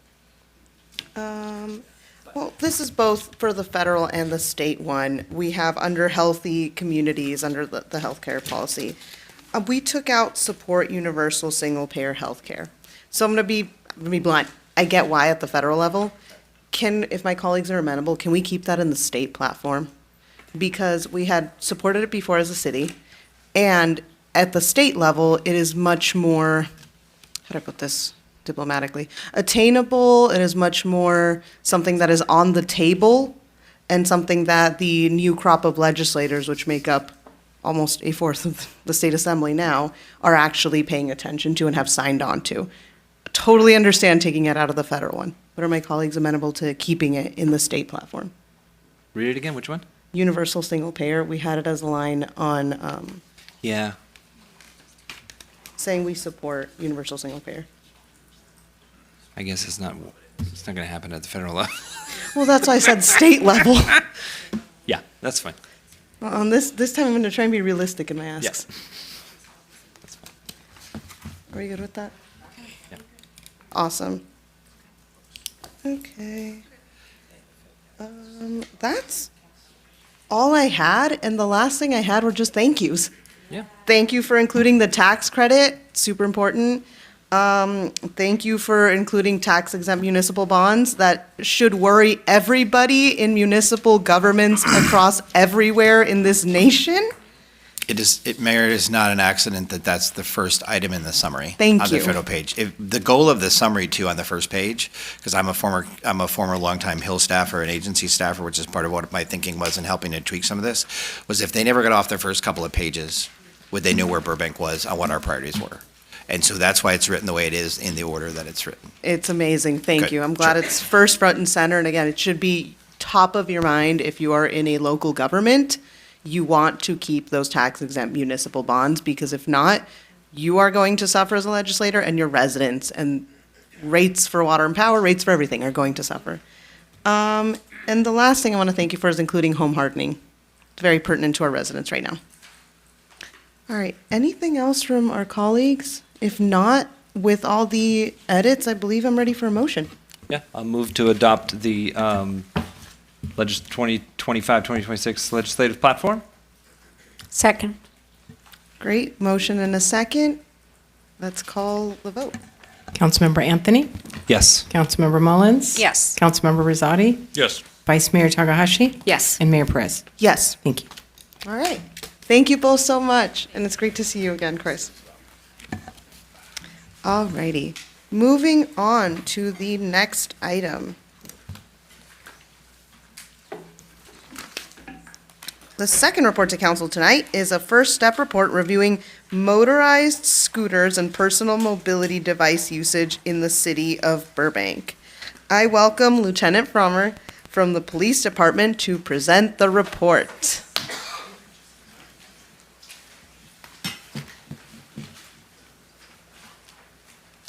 Welcome, Lieutenant. Good evening, Mayor, Vice Mayor, fellow council members. Pleasure to be here tonight. Just going to go through a presentation to hopefully give some insight and education on these devices. It can get very confusing, so hopefully I'll make this clear as mud for everybody before we're done. But I will be here for questions afterwards because some of this stuff may get a little confusing. I would like to make sure that I provide that clarity for everybody. And then kind of steps moving forward. what our general request is for council based on what we're seeing on the streets of Burbank.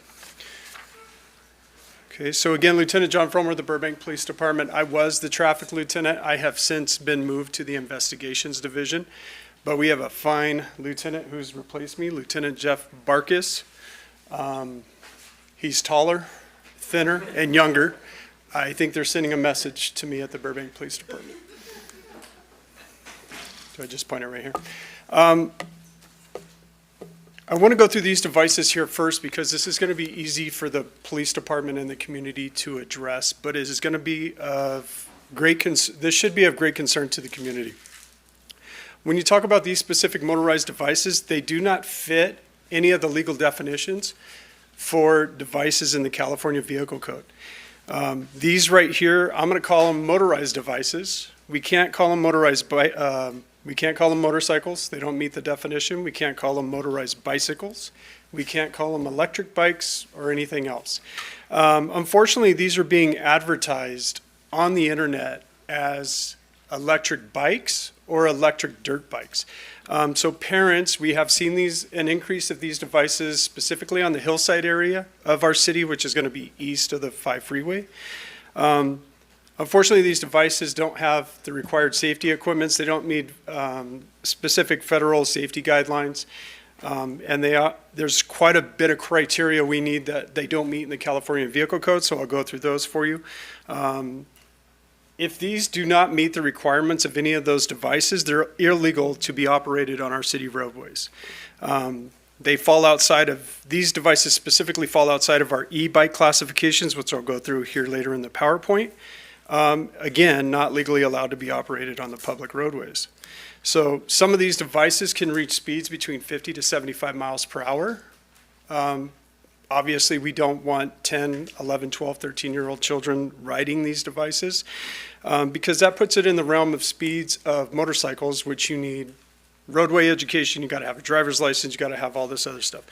Even if these were to be classified as motorized bicycles, you still would require a license, a motorcycle endorsement, wearing a helmet. So you got to have there's an age requirement, a license requirement. Specifically what these devices are missing, you would have to have a license plate registered with the DMV, and there's insurance requirements that come with this, and the license requirements. So all of those things are missing on these devices.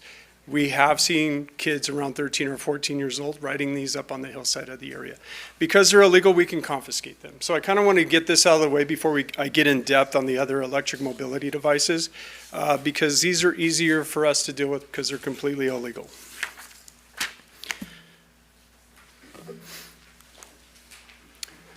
So when we talk about personal electric mobility devices, we're talking about electric bicycles called e-bikes, electric scooters called e-scooters. You have electric skateboards, hoverboards, and electric unicycles. I have personally, as a traffic lieutenant, seen each and every one of these devices on our city roadways. What's incredible is the surge in popularity since COVID, since 2020. These are convenient for short distance travel, cost effectiveness, and the perceived environmental benefits because they're powered by electricity versus combustible gas-powered engines. The notable increase has prompted several discussions in our community. I have frequent contact with our community members. I receive numerous complaints about some of these devices. I'm going to limit this conversation to safety, the need for additional regulations, and additional enforcement. This is just a good way to give clarification on two of the most common items found on our roadways right now. You have electric bikes and you have electric scooters. Electric scooters have been changed. The definition in the California Vehicle Code is now called a motorized scooter. Previous to these electric devices, motorized meant it was a gas-powered engine. Now it is primarily electrical. So if you look at California Vehicle Code 312.5, this defines e-bikes. The basic thing on these are they have bicycle equipped with fully operable pedals.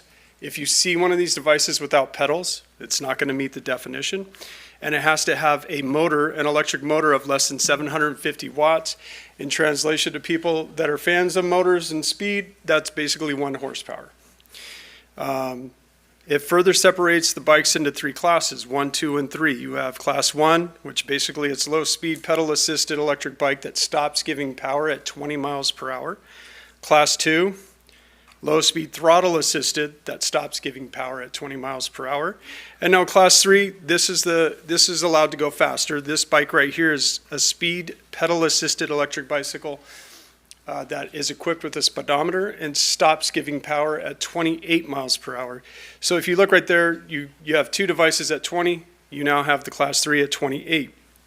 When I talked to you earlier about motorized bicycles, even though that could be a gas-powered engine or an electric engine, that ceases at 30 miles per hour. So just to give some parameters on the speed dynamics here, 20 to 30, okay? Electric scooters, two-wheel device, obviously, with handlebars and a floorboard that you can stand on. It actually meets the definition of a device that actually has a seat. There are seated scooters, but it basically has the floorboard, two wheels, and the handlebars, and powered by an electric motor. It gets a little confusing here because on motorized scooters, if you also have a gas-powered scooter, that's also a motorized scooter. Unfortunately, you're going to see, not unfortunately, but you're actually, the way that technology is going, you're going to see less and less of these devices as far as gas-powered. Technology is driving us towards battery-operated and electrical motors. Here's some stuff that's going to create and muddy the waters a little bit because of the differences with the devices, okay?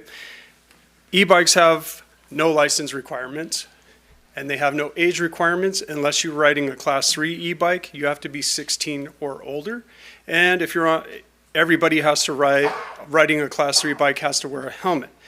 Whereas the other classifications, 1, 2, and 3, obviously with juveniles, they have to wear a helmet if you're under 18 years of age. They do not require registration or insurance or license plates or financial responsibility. Manufacturers have to place on these bikes, they shall apply a permanent label affixed to the bike that gives you the top assisted speed and the motor wattage. The state is making stricter regulations on this because unfortunately people have tried to make modifications to these to make them go faster. Now, when you get to e-scooters, you have to have a driver's license. So this is the part that gets confusing for riders, law enforcement, and for community members.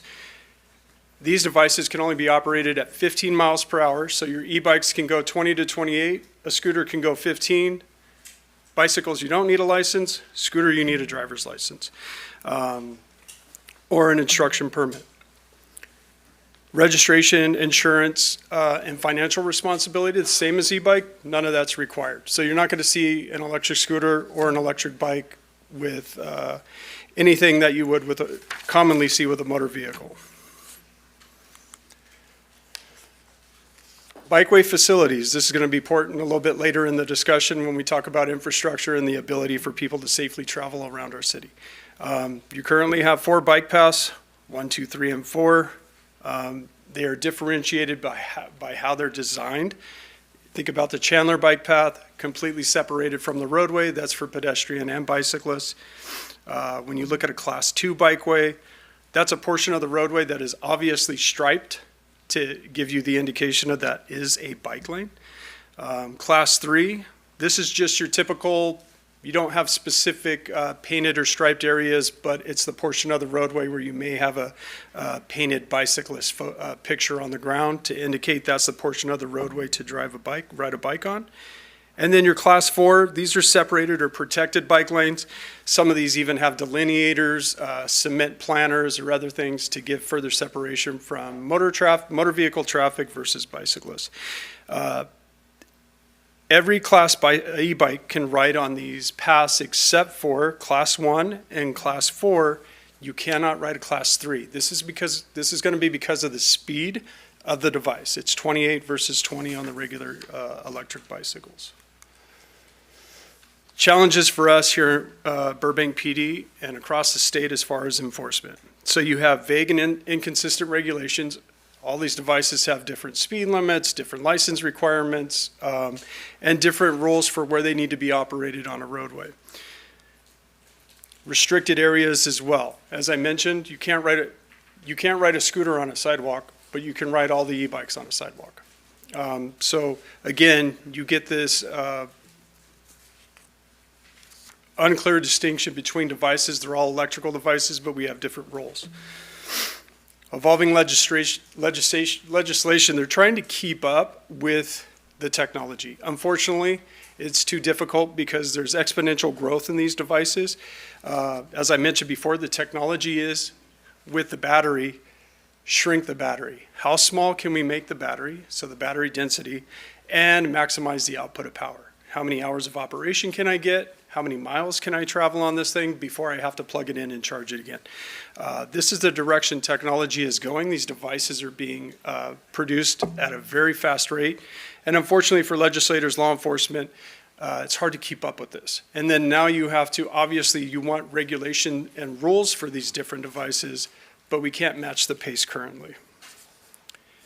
We have a lack of clear definitions for these devices. As I mentioned before, the first device I showed you doesn't meet any of the classifications in the state California Vehicle Code. Obviously, that's not going to match anything in our local municipal codes, as in most cities.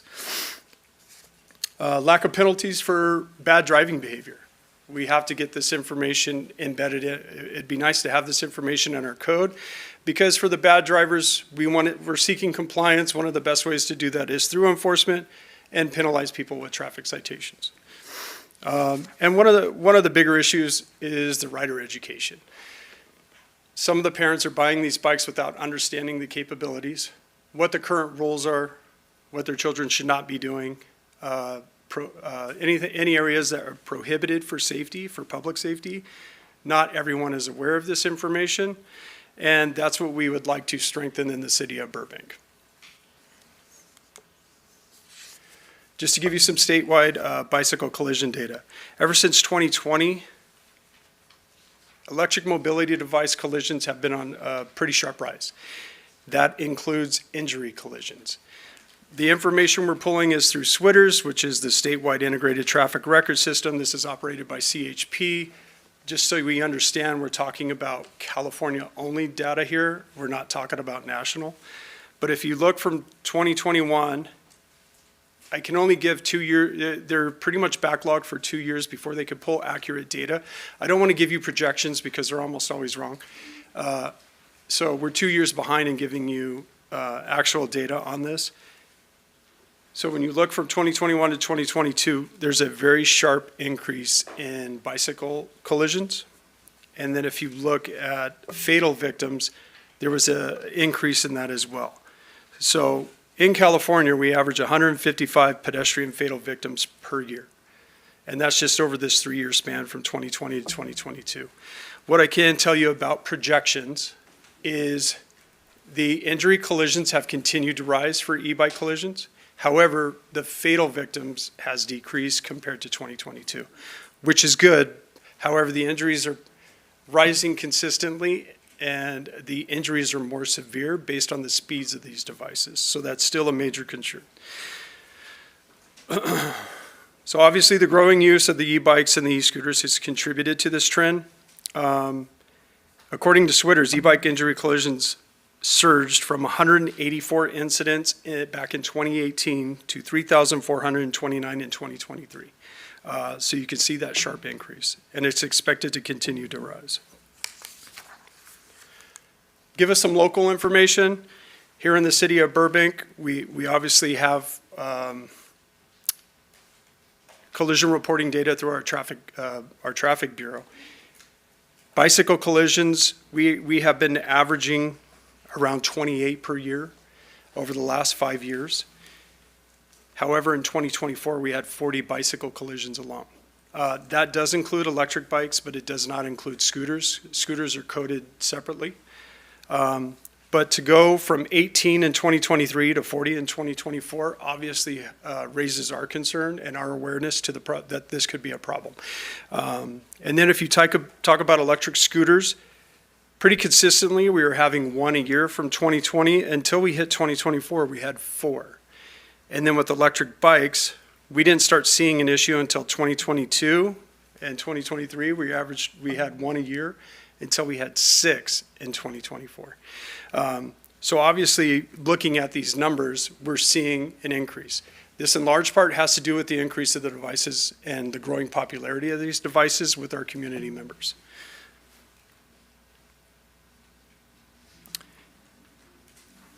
I know that there was some specific concern about who was found at fault for these. Out of the 8 electric bicycle collisions, half of them were determined to be the fault of e-bike riders for speeding, riding against traffic, improper turns, or right-of-way violations. And then out of the e-scooter collisions, out of the 9 total, 6 were the fault of the e-scooter rider. And those were the same types of primary collision factors that I just mentioned, except add in stop sign violations and riding on the sidewalk, which scooters are not allowed to ride on the sidewalk.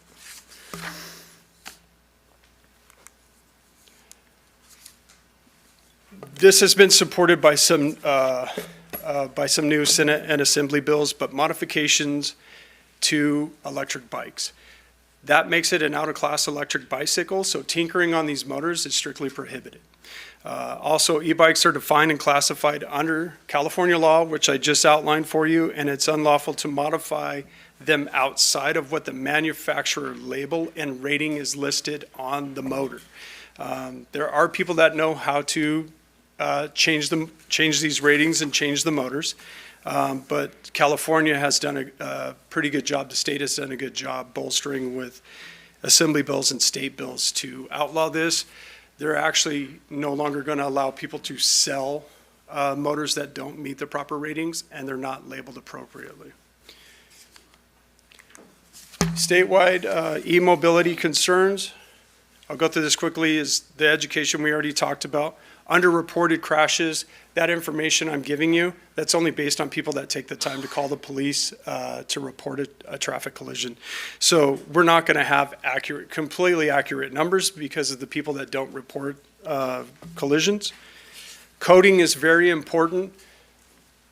To get accurate numbers on e-bikes and scooters, it has to be coded in the collisions across the state of California. We use a standardized format with the California Highway Patrol. But what's very important is all these devices have a specific code that we use to show which device was involved in the collision.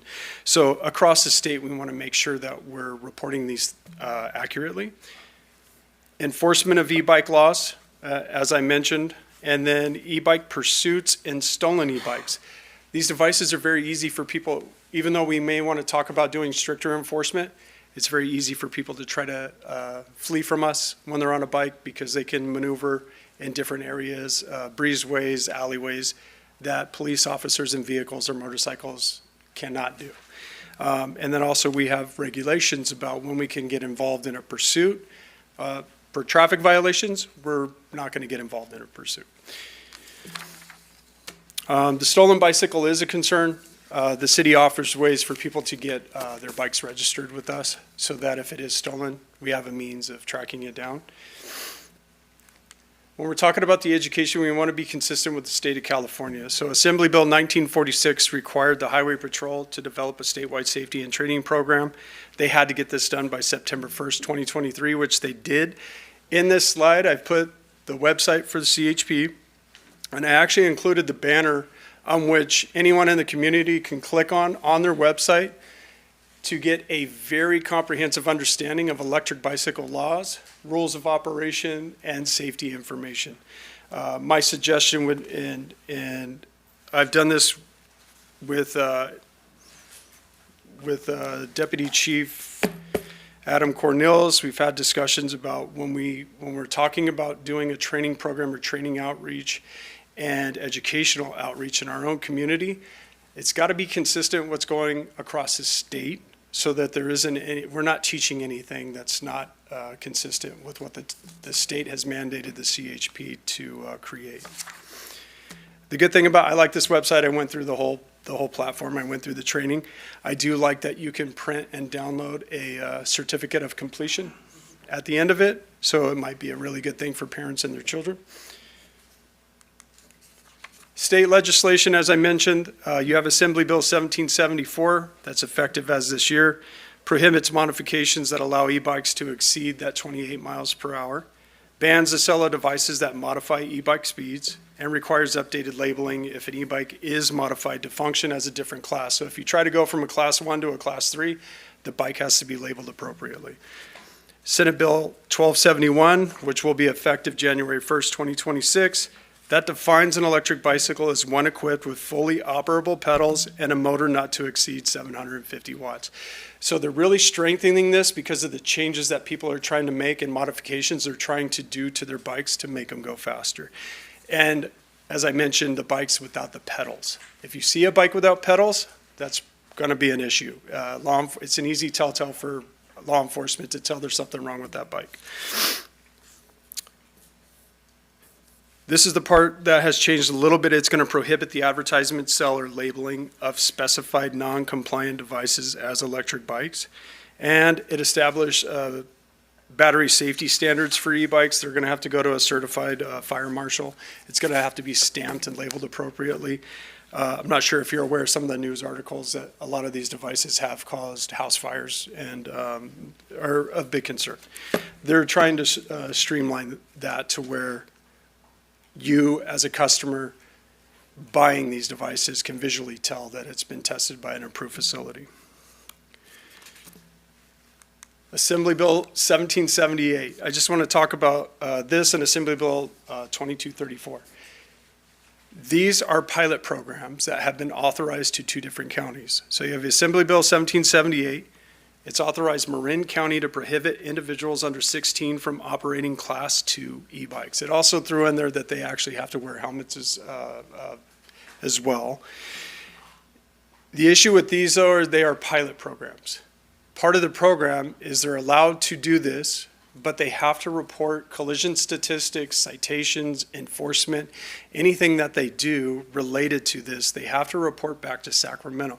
Sacramento is looking to see if this can be replicated in other counties or other jurisdictions based on what they find out of these programs. So Assembly Bill 2234 gave San Diego very similar. They can prohibit individuals from 12 from operating Class 1 and Class 2 e-bikes. So they went a little bit stronger. Big question for everybody, is it legal to ride an electric mobility device on the sidewalk? So for e-bikes, yes, you can, unless the city has a local ordinance prohibiting it.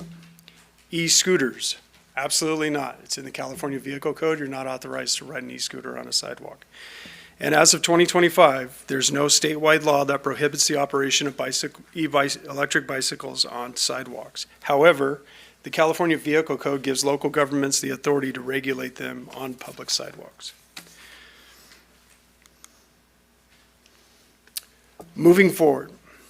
All right, so the issues with the Burbank Municipal Code is we haven't done a definition update in quite a while. We have several definitions, but we're missing these specific definitions to these types of devices. There have been several cities in LA County that have updated their definitions specifically for that purpose. They've also defined the rules of operation for the devices, outlined penalties for violations, and then also designated restricted areas where e-mobility devices are prohibited. Tonight, I'm not asking to try to go through creating ordinances to address this specifically, just more for guidance from council on, is this something that we would, that you would like to see or would like to see us do? The California Vehicle Code grants local authorities the power to prohibit the use of these devices in certain areas, which include equestrian, hiking, bicycle path, and recreational trails.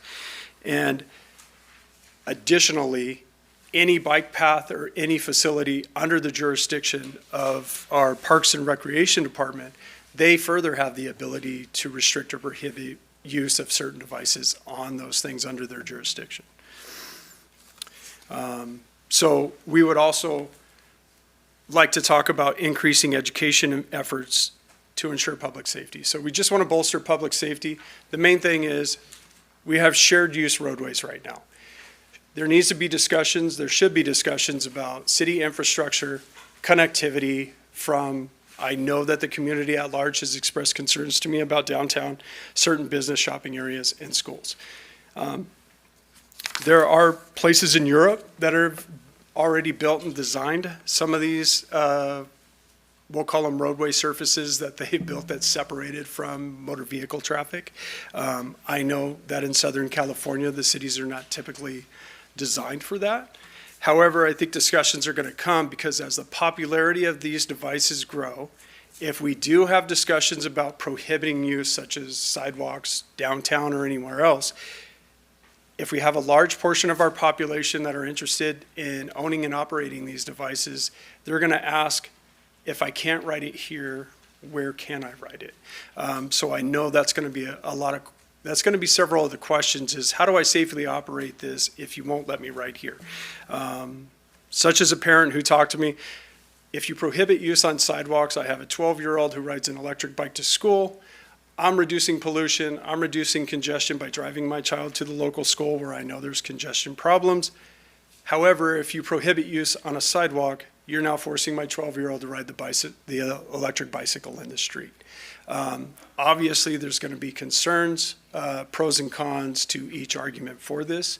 But what we are looking for is this something that, as far as this report, are we going to note and file it and have further discussions and do outreach? Or do you want to give us specific guidance on what you would like us to bring back as a second step? Do you want us to dive into the ordinances, and do you want us to limit what we do with our local ordinances, or would you like us to do everything as far as rules of operation, definitions, and prohibited areas? And with that, I'll take questions. Thank you, Lieutenant. Appreciate it. Appreciate the report, and congratulations on your new role. I appreciate it. Thank you. They promoted you. They did not take you away because there was somebody younger and taller. I transitioned. I just moved from one assignment to another. I'm just upset that he memorized all this and now he's got to go away. So He's still I'm here. a valuable resource He's to still my here. He's a partner valuable lieutenant resource. over here. All right, we're gonna go to public comment first, and then we'll start with our council questions. So I have 5 speakers for public comment. You each get 3 minutes. We're gonna start with Eddie Poland, followed by David Donahue.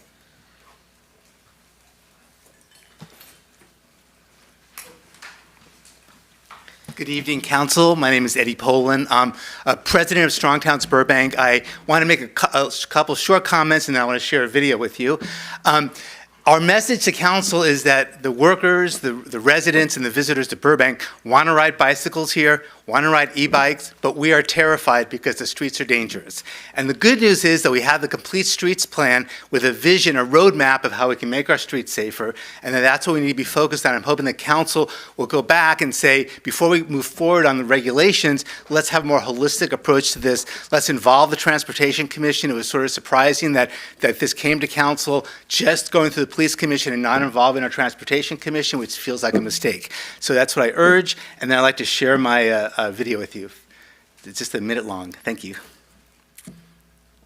And I'll have 30 seconds afterwards. E-bike and e-scooter collisions have been on the rise, but we at Strong Towns Burbank noticed that bicycle collisions are also rising quickly.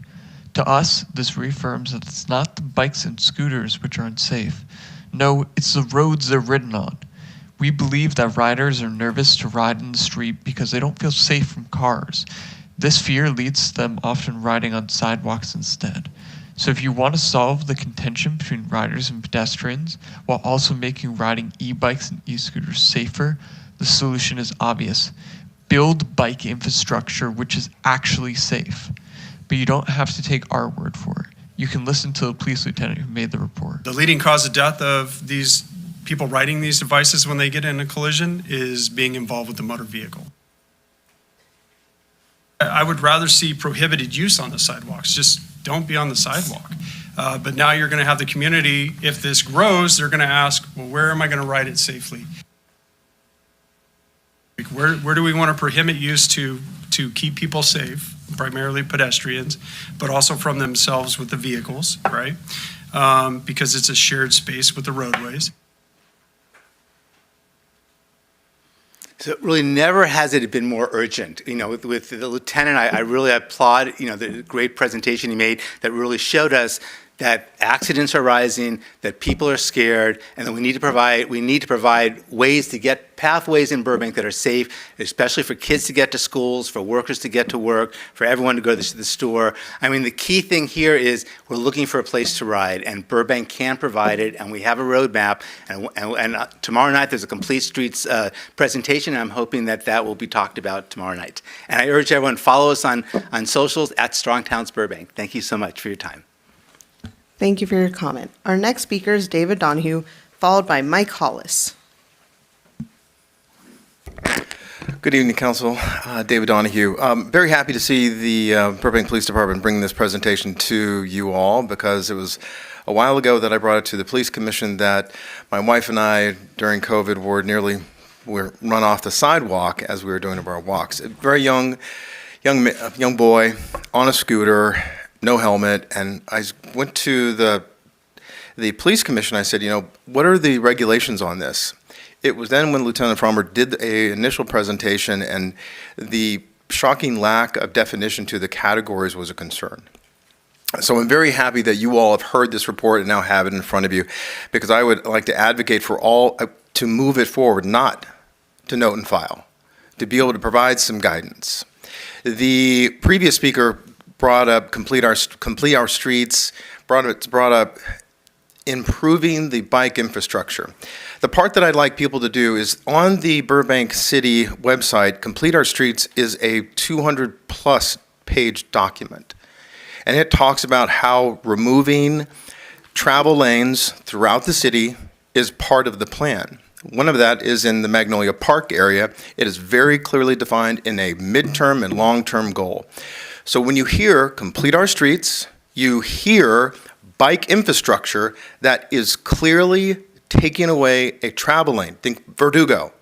Now, a lot of people say Verdugo is fine, but that's great. But think about what happens on Magnolia Boulevard, Burbank Boulevard, and all throughout downtown if you continue to remove lanes of travel. This council knows my position on taking away lanes of travel with the Metro and the BRT. I'm against it. We now have regional housing needs assessment goals set by this council of 13,000 plus new residential homes. The idea that a big percentage of those new housing units are going to be supported by bicycles. They're going to be in cars. They're going to be parents, they're going to be families. They're going to want to be able to get to here, to there, to Costco, to the schools, to the hospitals, to wherever. They're going to need a vehicle. So as we prepare for these discussions in this year and next, I would just ask you all to keep that in mind, particularly the public that is watching this. Complete Our Streets, bike infrastructure is removing lanes of travel. Thank you. Thank you for your comment. Our next speaker is Mike Hollis, followed by Joe Pimienta.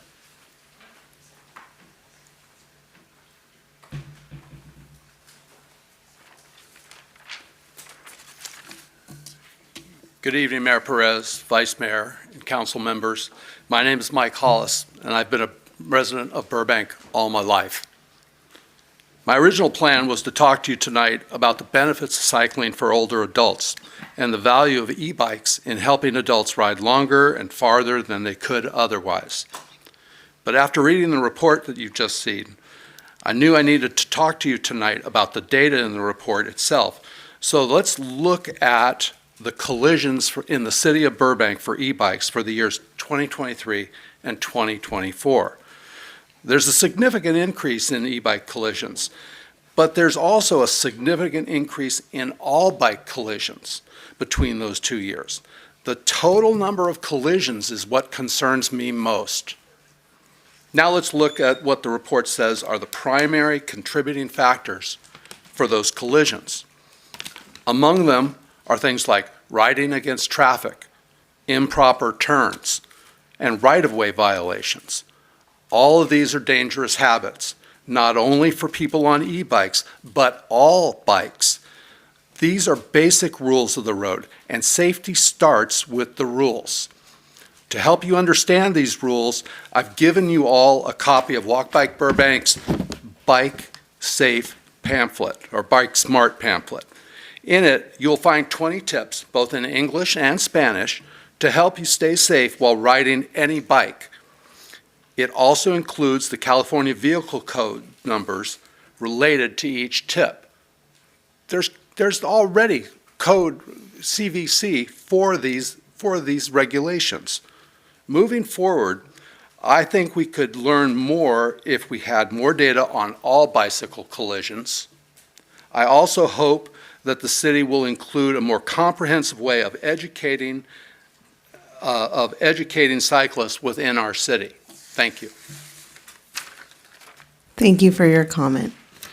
Our next speaker, as I close this lovely pamphlet, is Joe Pimienta, followed by Andre Dionysian.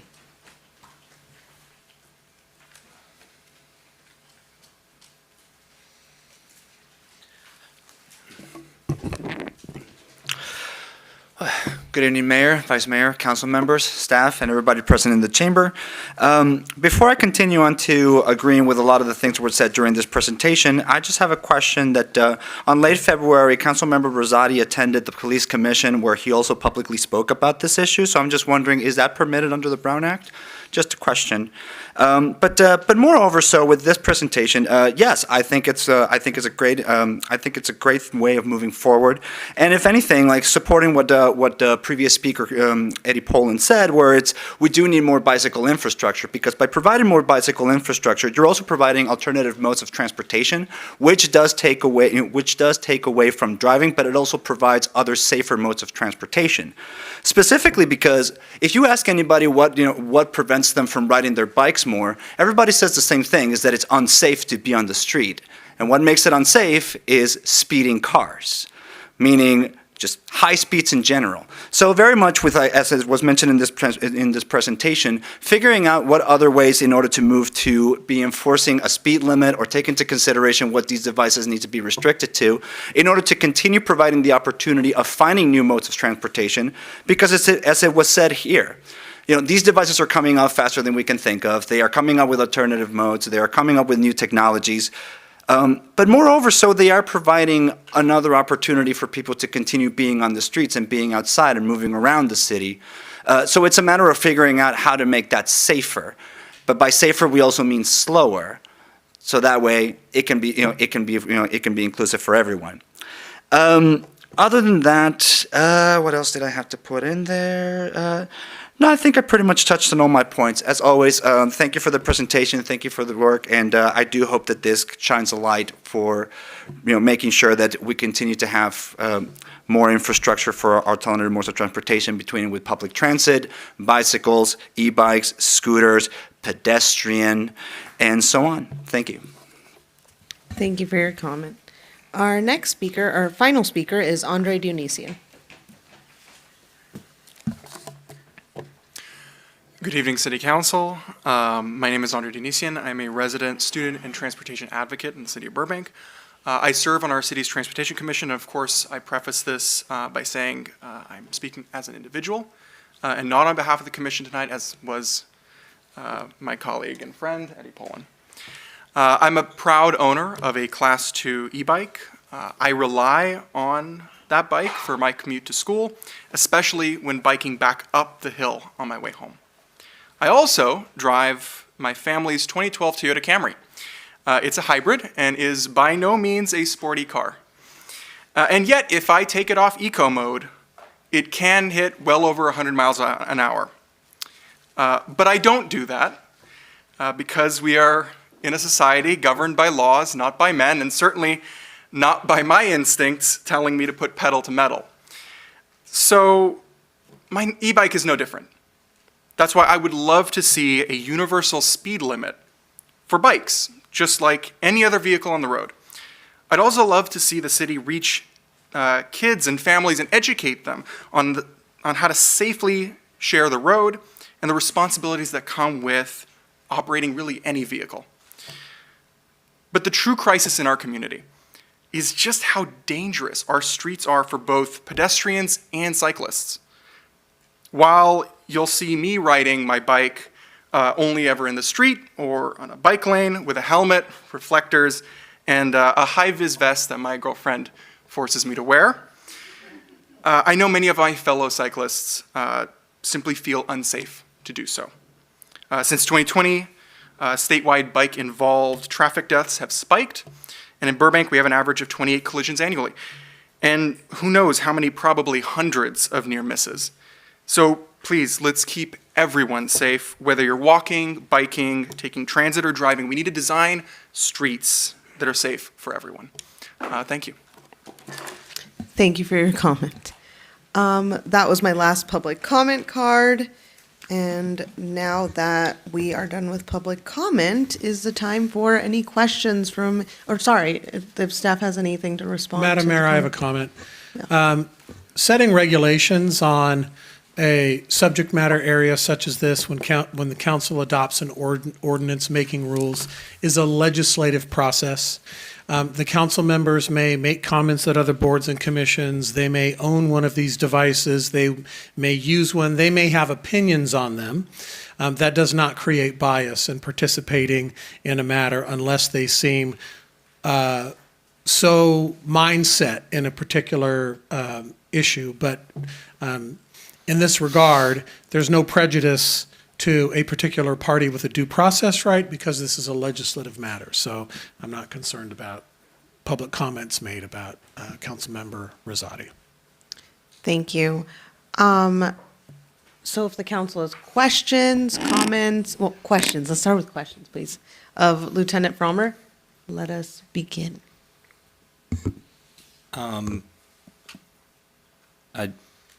Just to piggyback off something our city attorney says, council is liaisons to a number of these commissions, and we act in a body of advising and give input.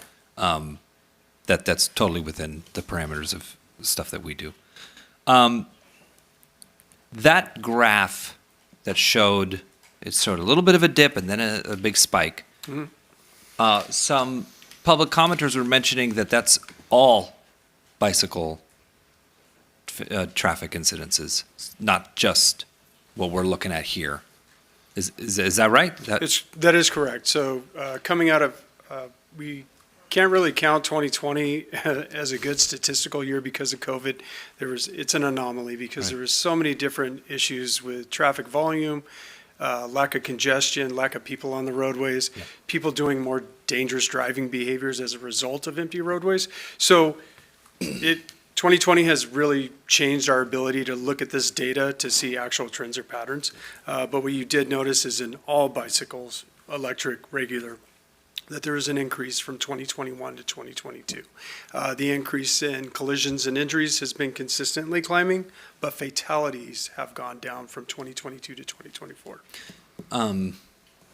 Is there any study or expert opinion on why that is? I mean, are we just seeing more people coming out of the pandemic riding bikes and not paying attention when they're driving? But then at the same time, are we seeing safer bicycles and safer infrastructure? Like, why are... Yeah, so the issue is definitely coming out of COVID, more people were inspired to get outside. We had the work from home, we had people at home. So we actually had people going out and looking for recreational activities. So we saw an increase in the bicycles, the walking, jogging, but when you're talking about bicycles, yes. So this appears to be a mixture of bicycle use overall gained some traction, but then these devices are just making it increase at a faster pace because we're seeing a lot of them. This didn't really hit Burbank until last year. So it's hard for us to do a statistical analysis when you've only had 1 year of issues with these devices. So we're going to need more time to see exactly what the problems are. But as far as the riders, I can tell you, looking at those numbers, in the e-bike collisions in Burbank, 50% was the rider's fault. With the scooters, 2/3 of the parties at fault were the e-scooter riders. So we have noticed a little bit of a tendency for them to feel like they don't have to stop at stop signs or red lights, or so you get into these right-of-way violations because you have a motor vehicle that has a green light. You're not expecting somebody to run the stop sign. But there is some dangerous behaviors, but then there are people that are, as some of our speakers touched on, they ride responsibly, they understand the rules and they follow them. So we have a good bicycle crowd, a good population in Burbank that are very good riders, but then we have several riders that do a lot of dangerous behaviors. I too have seen these newer technologies, and I also agree that the vast majority that I have personally seen has been on the hillside. And I'm not going to speculate as to why, but I think my question might be hinting at it. How much do these things cost? That's the big issue. The prices are drastically coming down. So in 2020, some of these e-bikes could cost you $7,000 to $10,000. You can now buy most of these devices for $1,500 to $2,500. And that's where the technology of reducing the battery size, maximum output, reducing the cost of these devices. And that's generally what happens with technology, very expensive in the beginning, but as it's mass produced and perfected, the price drastically comes down, and that's what you're seeing right now. You can still get a pretty good regular bicycle for like $150, right? I mean, that's like... You can get a really good bicycle for $150. But then I've seen bike riders spending $10,000 to $15,000 on a regular 10-speed. But they're allowed to modify I feel like that was a no from the audience. All right, fair enough. Okay, that's all for now. I may have some later, but... Great. Thank you. Who wants to go next? Question. I do have other questions, but to follow up on Councilmember Anthony, the bikes that you talk about that you've seen up on the hills, are those the one in slide number 2? Yeah, they got the big wheels, and So- there's no lights on them. There's no anything. Yeah. And that's what you were referring to as e-bikes, because I didn't think they were e-bikes. They're right. They don't meet the classification of an e-bike. I'm calling them electrical devices Okay. because they don't meet the definition of anything currently in the vehicle code.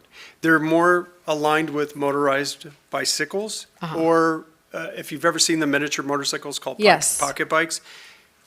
Law enforcement is treating them as those devices because you can only use those on private property because they don't meet any of the standards to ride on our public roadways.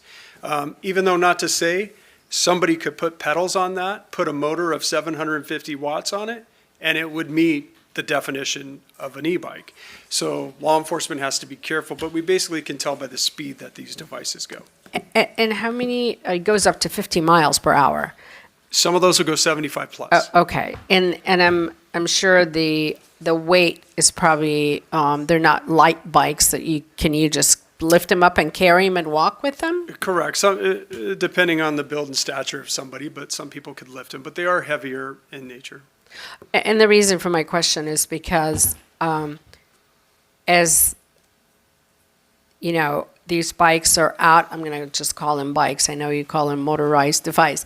As they are speeding up in the hills or they're using them there, it's very easy to strike a pedestrian walking in them surprising, being surprised by these bikes. So they're not just something light. I mean, they can do damage to someone if they hit a pedestrian walking. And that's the concern about the sidewalks. The vulnerable users are pedestrians. If you've seen the news stories over the last 3 years, scooters, as you know, are supposed to go 15 miles per hour. Mhm. We, not too long ago in Hollywood, West Hollywood area, there's an elderly gentleman coming out of a restaurant that was hit by an adult riding an e-scooter on the sidewalk where they're not supposed to, and it actually killed him. So there's been pedestrian deaths, but there's also very serious injuries that result to both the rider and the pedestrian.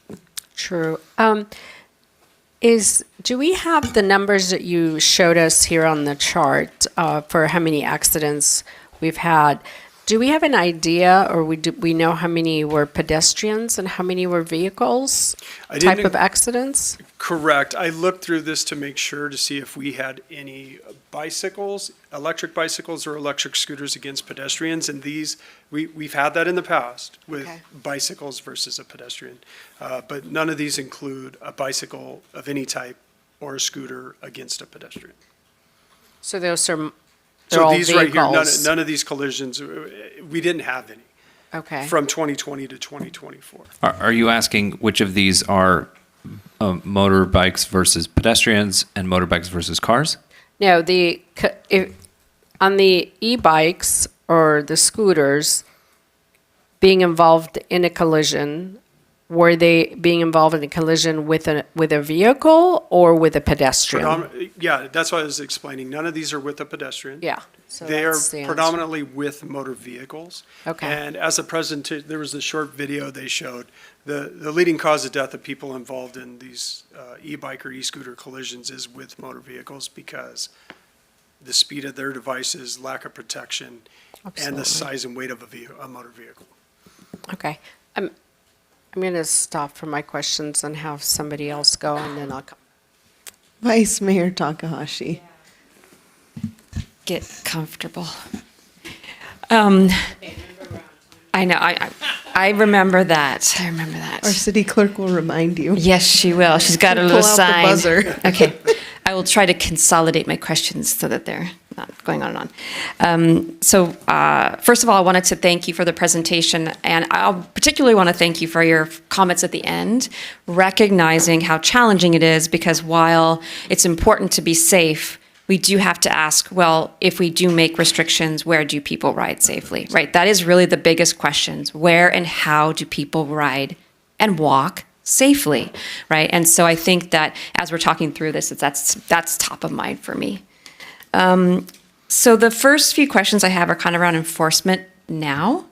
And I'm looking at the first slide with the motorized devices, and these are already illegal. They're already speeding around on wherever sidewalks, streets, Chandler bike path, and they're already illegal. So what do we do now to enforce this already prohibited type of bike? Right, so the officers, when they do this, there's an obvious citation that you can get for them riding a device outside of proper classifications. We can also confiscate the bike.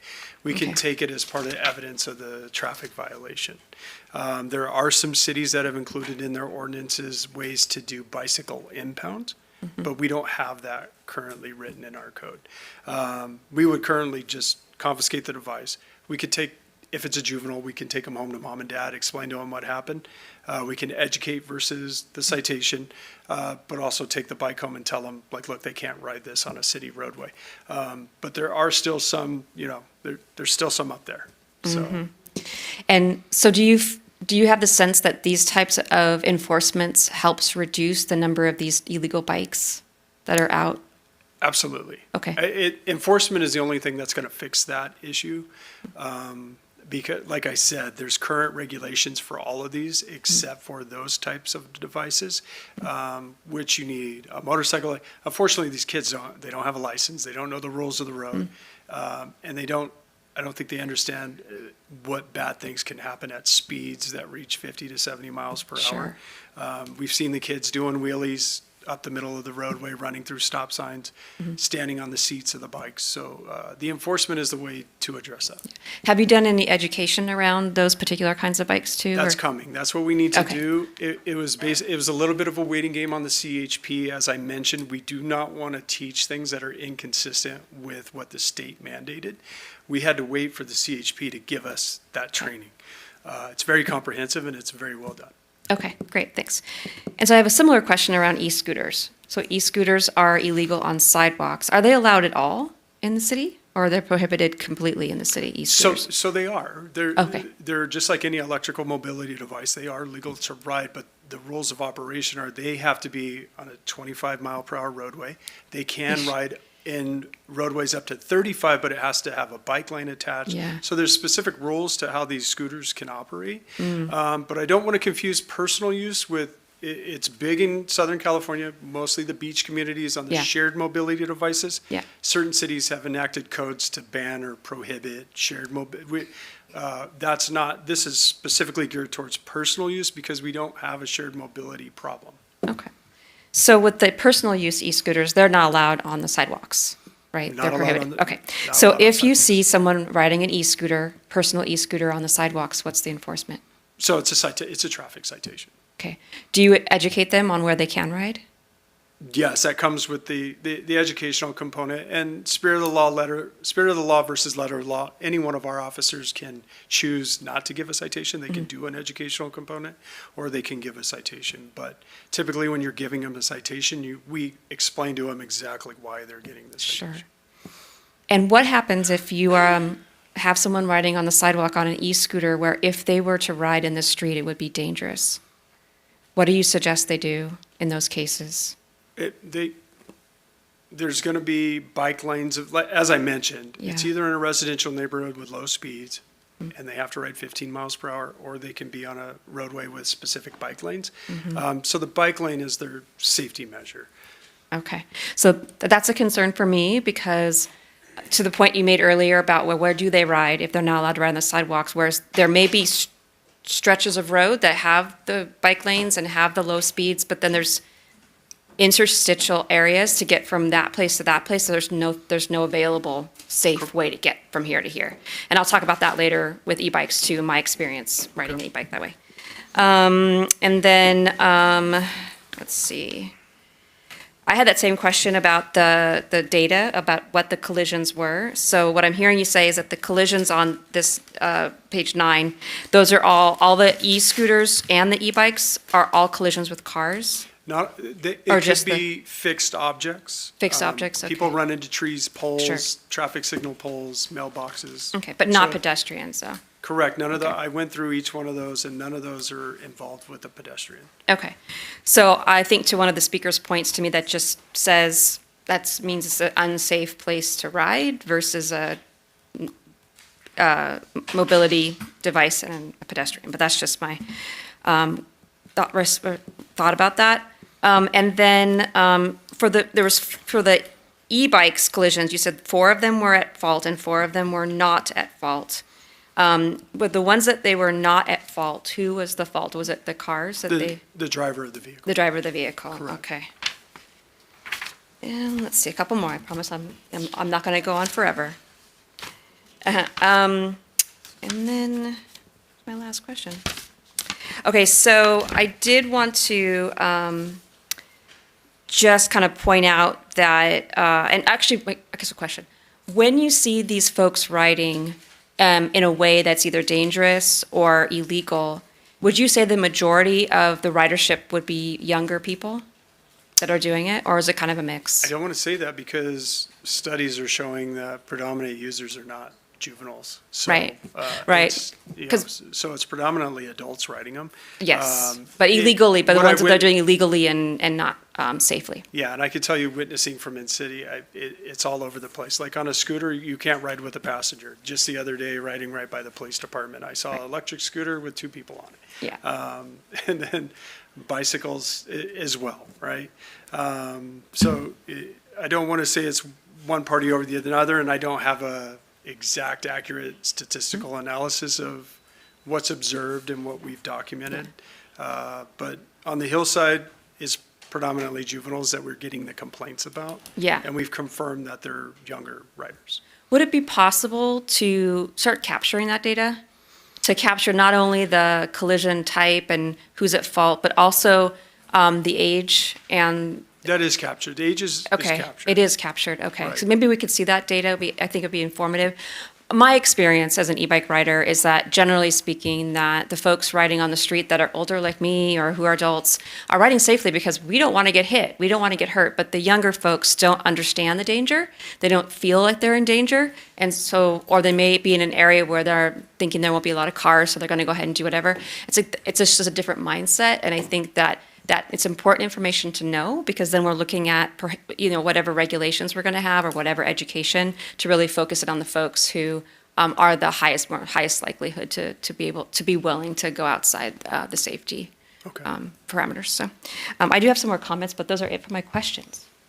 Thank you, Vice Mayor. Councilor Mullins, I think you had a follow-up. I do. Going back again to the first slide. Well, actually, in also the information on slide 9 regarding the collisions, if you're saying that these involve vehicles and the e-bikes, if we add pedestrians to this equation, our numbers will go higher? I mean, do we have collisions with a pedestrian? I do, but they're not going to be related to this information, right? Because it's going to be typically pedestrians with motor vehicles. In these numbers, I did not have pedestrians involved with bicycles, electric bikes, or e-scooters. But we do have statistics on pedestrians, but it's typically with a motor vehicle. So the example you gave about the gentleman walking out of the restaurant getting hit by, I believe it was a scooter, that would be a collision with a pedestrian. Correct. So that you're saying that doesn't happen here in the city of Burbank? We don't have that data for it. Not one that's been reported. Oh, Could okay. it have happened? Yes. That Okay. we don't know about because neither the driver, neither the pedestrian or the operator Reported of the it. device called us. That does happen. Okay, yeah, because I was wondering if that would actually change our numbers since we're not including them in there. Right. Thank you for that. And I've been privileged to have heard this presentation before at the police commission meeting. I do appreciate it, and every time you present it, it really brings in additional information and more understanding about the safety aspect of what needs to happen with those scooters and electric bikes. And with that, so under the state legislation and what obviously the implementation of different assembly bills that they enacted, effective this year and some next year. And I noticed they approved, like in the county of San Diego, the county of Marin. Is that Marin County? Marin County, yeah. Marin County. Okay, thank you. LA County has not, they don't have anything been included or implemented? They haven't. Could they? Yeah, they could absolutely seek to do this as well. But like I said, it's a pilot program. They end in 2029. So this law, it's going to be enforced from 2025 to 2029. And for it to get extended, it's going to be reviewed in Sacramento by the state legislators to see if they want to enact something related to this. And in listening to you in the past in the presentations, also looking up our neighboring cities, I haven't really seen a city nearby like Glendale or Pasadena. They're all kind of still looking into what we're looking at as far as the regulations or had any of these cities implemented actually enforcement and actually adopted something in their ordinance? Not yet. But as I mentioned, seems to be the trend was beach Let's cities, enormous problem, has migrated inland. So just like us, they haven't done any code updates, but they are looking at doing the same thing. Okay, because I was doing some research and I didn't actually see the language, but they're talking about similar to what our discussion. Yes. Okay, I'm okay with questions and I definitely have comments, but. All right. I'm going to go to Councilman Rosati. My only comment is I've heard enough information from the public, from the phone calls I've received, from the emails I've received, from the presentation. Thank you. It's been very thorough. I think moving on with item 2, regulating the personal electric mobile device. Do you have a question or? I'm just saying I'm comfortable with it. That's my statement. We can deliberate, but that's the direction I'd like to go. Okay. I have one more question from Councilor Anthony. Yeah, actually, it's related to that. So today, you're asking us whether or not we want to give the police department direction to look at these laws, craft an ordinance. Like, what is the exact ask that we're talking about? It's going to be how do we support what you would like to see? Do you want to see us pursue this? There's going to be a lot of city departments involved if we're actually going to look at doing a code update, right? If you want to give us that direction, obviously we would be involved with anything to do with updating the codes, definitions, rules of operation.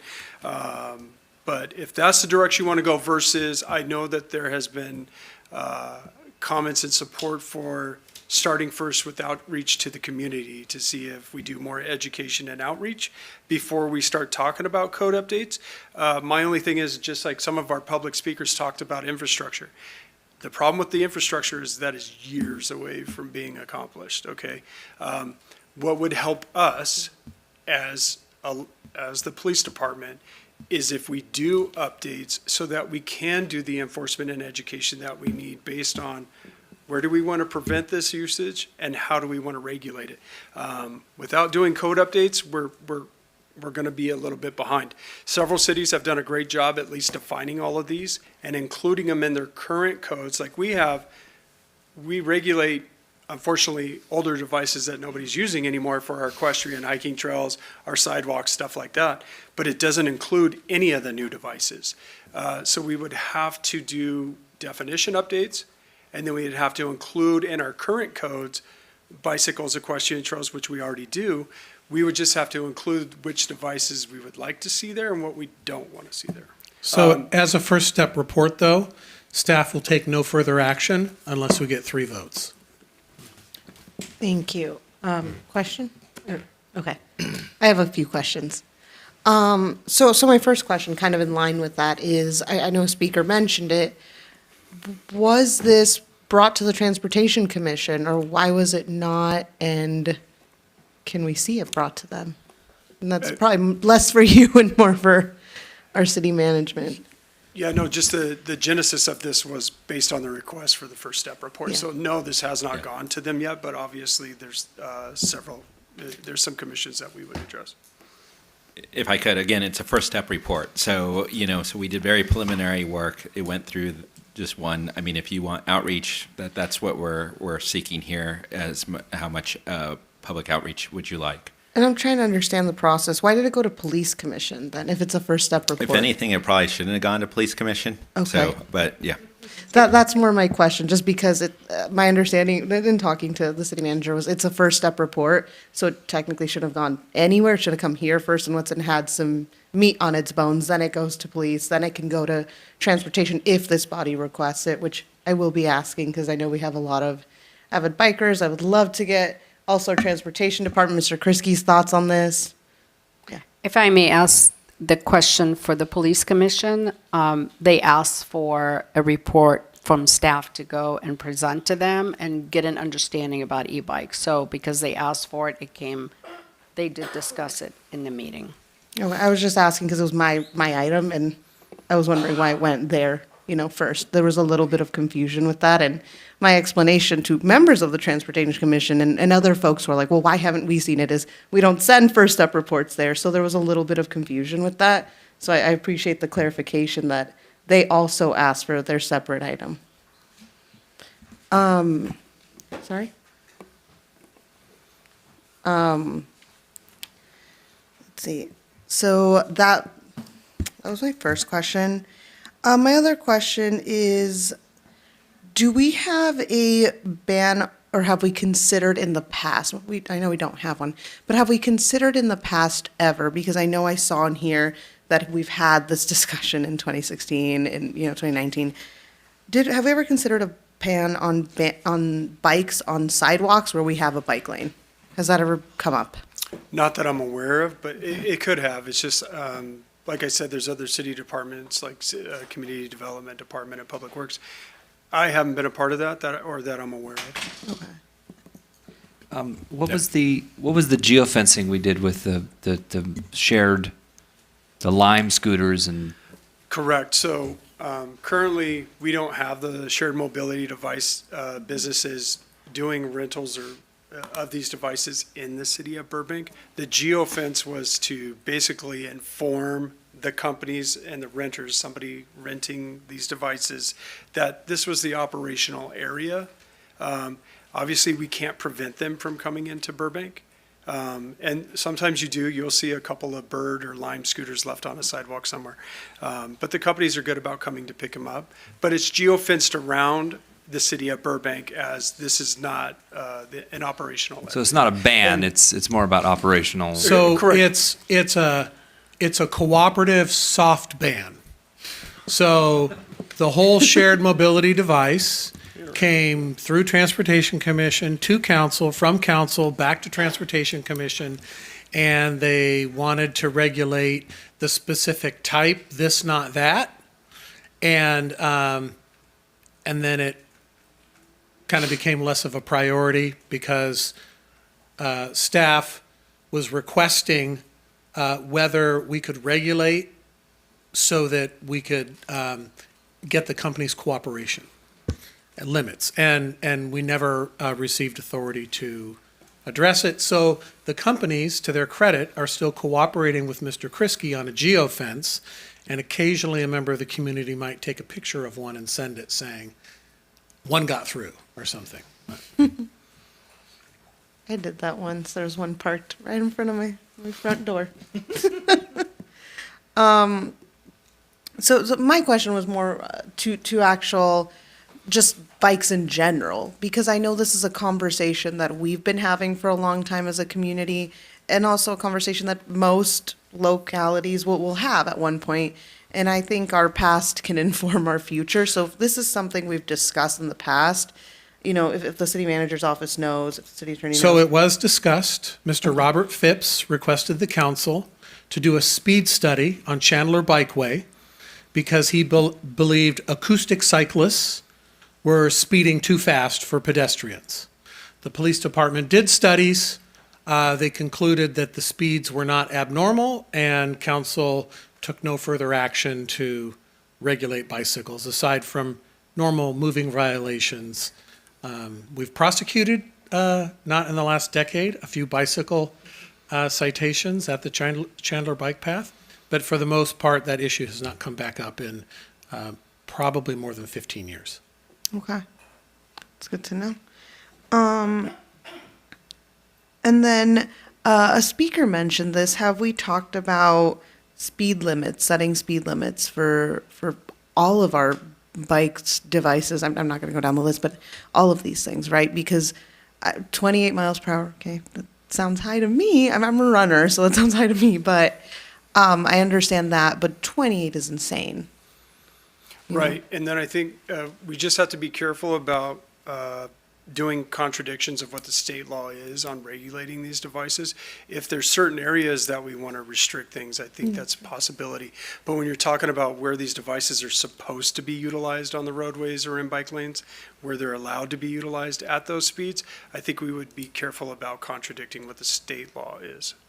Got it. Okay, thank you. And just to mention, this has come up to me before about why don't you regulate speed at 5 miles on a sidewalk, 5 miles an hour, 10 miles an hour. I have to remind people, just think about how the police department can regulate the thousands of cars on our roadway with speed on our roadways. Now, to try to think that enforcement is going to get the outcome that we want, that we all want, it's not likely. So I would caution against just thinking that a speed limit, especially on like sidewalks or any specific areas, is going to be the perfect solution. I think it needs to be a combination of everything. Thank you for that. And I know your job is tough because I don't know how you regulate them. And that leads to my next question. How do you tell them apart? That's the difficult thing. I won't call you the names that people call me as far as the traffic nerd or anything of that nature, but most of your officers don't know. You can't look at a bike and tell you the difference, and I'll be honest with you. Some of the bikes, the first slide that I showed you that had the illegal devices, those could be made to be legal devices. So you can't really look at first glance and tell that's a class 1, 2, 3. Your basic understanding is you know what's an electric bike, what's an electric scooter. And as I mentioned, we have hoverboards, unicycles, we have all these other devices. So that's the part that makes this difficult. I know the state had good intentions by doing the various classifications, but what you've effectively done is made it very difficult for your average officer to, it's hard to get involved. Cops don't like when they're not exactly sure of what the law is and how they can enforce that law. When you have multiple different speed limits for devices, these unicycles can do 20 miles an hour. Bikes can do 20, 28, scooters can do 15. When you start doing this, it makes it very confusing for us and doesn't give you consistent enforcement based on our ability to understand and retain that information. So I think that's what I was asking. I mentioned if we do code updates, that it's clear and it's very straightforward. Some consistency for us would be nice. Great. Yeah. Thank you, Madam Mayor, particularly about the comment about distinguishing the different bikes. And I agree, that is difficult when you look at an e-bike to know sometimes which class it is. Sometimes you can just kind of tell. Right. And also when someone's riding a class 2, you can tell because they're not pedaling. If they're pedaling, they're not pedaling, enough to really, it's not a pedal assist.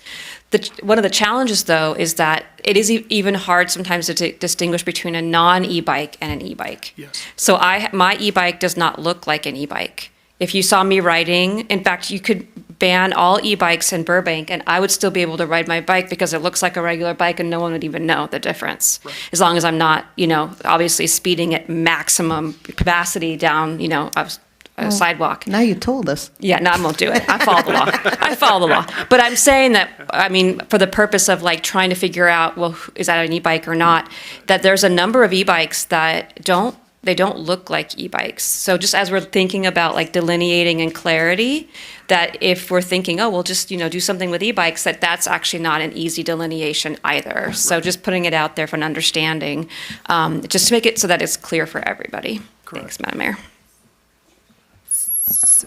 It's okay. I think speed will give it away, right? So this Not really, because I don't really ride my bike that fast. I don't really ride it not you particularly, but if the difference between if I was riding your bike and then going. You should try it. I did, and I almost ran into not yours, but I tried one. I almost ran into somebody, and I got off of it. But if I was riding your bike and I'm speeding, not going by your speed, he can tell while I'm happy there on the bike going, that's when you I guess that's when you stop me, right? Because Right, I'm actually speeding, not just pedaling. Yes. For class 1, it's a little trickier though, because that's top speed is 20. I mean, you have to really book it to get 20. It's not like it just happens on its own. Right, You have to really push it to get 20. So you're going to go at a good clip, but not because I look at bikes where I'm like, is that an e-bike? Is that not an e-bike? I'm curious, and I can't always tell if it's somebody just riding normally. If they're really booking it, yeah, you probably could tell. But it's just normal bike rider, you honestly cannot tell sometimes which is which. And I think that the speed of it too, when you're riding an e-bike, it's class 1. I've never ridden a 2 or 3, so I don't know for sure if those are But for class 1, the riding of the bike normally just feels natural. The thing that really feels kind of unnatural is the acceleration. Once you get the acceleration going and you're riding along at a normal clip, it's just like riding a bicycle. It doesn't feel, maybe just a tad faster, but not like you're going so fast that it's yeah, I'm on a motorcycle now.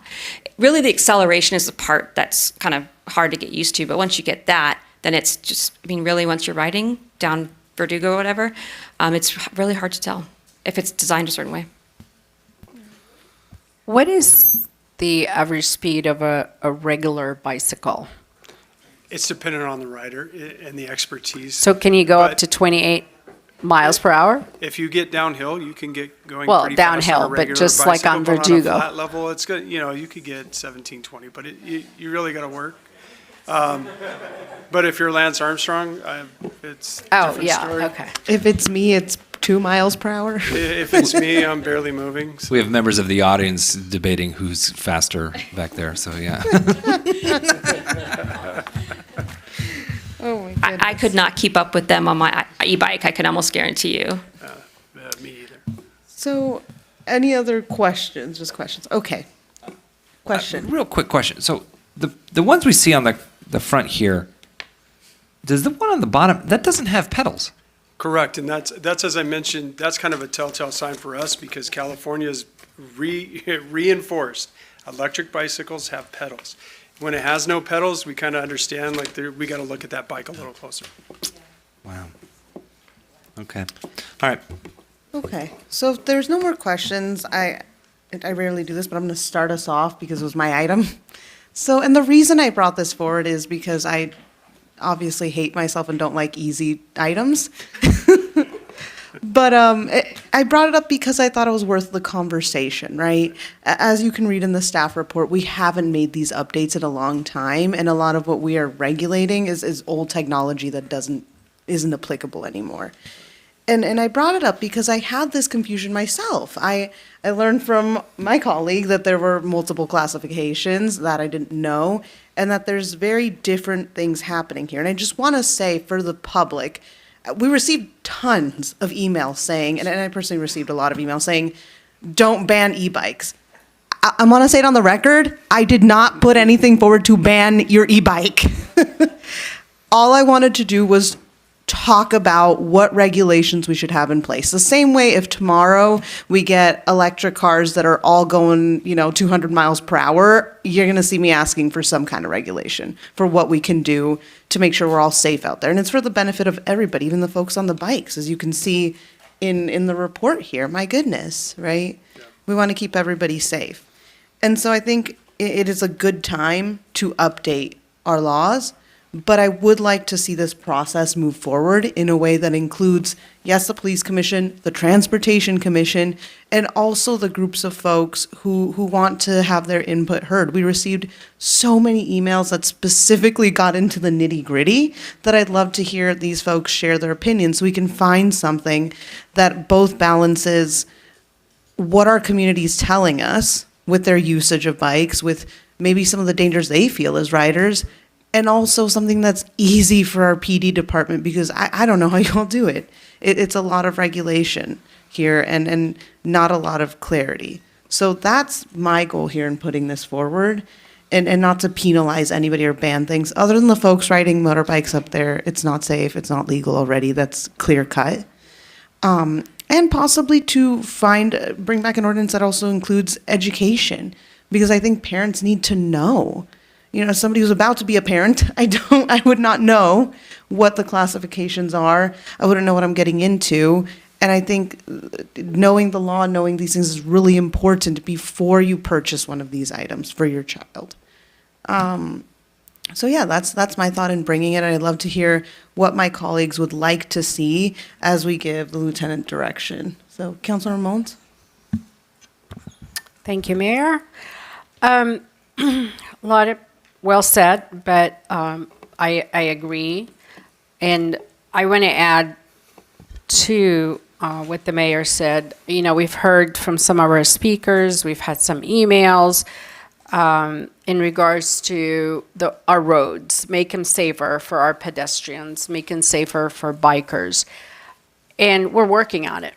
But we have I believe, to be an immediate an urgent need right now that we need to take care of. We need to put some regulations. We need to allow the police department to do their job and also protect people from getting killed, protect people from getting into accidents as much as we can. So building the roads and waiting for all this to happen, that's the future. We need to address that, and we are looking at it. We're going to address it in the future. But in the meantime, I'm definitely supportive for the police to go out there, find out the best ordinance that you can put together for our city, because I know it's something new and everybody's working on it. That's why I asked the question, what are our neighboring cities doing? And they are doing what we're doing now. Some of them are having this conversation because the accidents are rising. And there's more and more people riding the bikes, which is great. Honestly, I've seen them going to work in the morning or going to school. It's a good way of getting out there if you don't have a car or you want to do an alternative transportation. And we're not trying to take it away from anybody. I mean, obviously the biking is there, it's here, and it's here to stay, and we're definitely happy with that. But I also want to make sure we're also doing what we can to be responsible and do as much protection as we can. As the liaison for the Transportation Commission, as I am for the Police Commission, I did hear in the Police Commission, they had a lot of great questions. I also like to see it in the Transportation Commission, so they have some feedback that staff can take and you can take and, have good dialogue. I don't know if it's feasible to have some also input from our community and those who like the emails that we receive saying, don't take away our bikes. We like our bikes. We're not taking it away, but we need to put regulations. Maybe have a public meeting, 1 or 2 public meeting, Zoom or in person, however you could do it, and get that feedback from our public. and maybe when they see, when they hear your report and you share it with them, maybe they start thinking with also concerns about their children, concerns about their family of being there out on the street unprotected. I also would like to see something about younger than 18 years of age, because I've noticed some of the laws, they have to be a little bit more strict. 16-year-old probably going to be speeding on your bike down the street without thinking of consequences. So I've seen some where they require either a license, a helmet, some requirements like under the age of 12, you can't even ride those bikes. And I totally agree. They're way too young. They're not thinking of consequences. So safety, gears, helmet, reflectors, vest, whatever it is, maybe they need to get a permit from the police department. If they're younger than 18, I think we need to do a little bit more protection for them. So I'd like to see some language added in there as well. Education is really going to be very important once we adopt something and come and we can talk about it when you come back to us and introduce, present to us what you would think, in your opinion, will be the best for our city.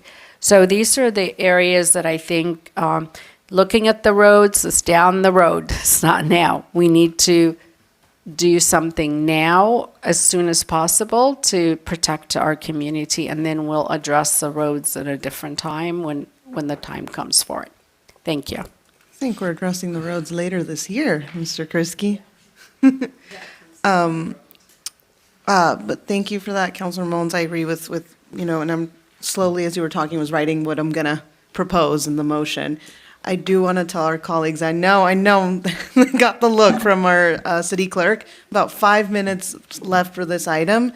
So any council comments that are left, just your thoughts, I want to take them into consideration and make a motion. I think we need to be proactive, preventative, and protect our community. I do think that there needs to be an educational component to this, and I think JJ can knock it out of the park. I know he can. I think we need to concentrate on sensitive areas, downtown, hillside, Chandler Bike Path, and sidewalks. And then I looked at all of the ordinances, and I thought one of the better ones was the Brea ordinance. Right. So maybe take a look at that. I think that was the most comprehensive, and how they basically labeled all mobility devices, electric mobility devices. So, Yes. Thank you. Vice Mayor Takahashi. I'll be brief, I promise. Thank you. I agree with the education and community outreach. I think that we also touched on the really important need for clarity. Clarity of what kind of bikes there are, what understanding that. And an equal regard of safety for pedestrians as for bikes. That's super important to me, that they're both equally considered for their safety. And an education first approach.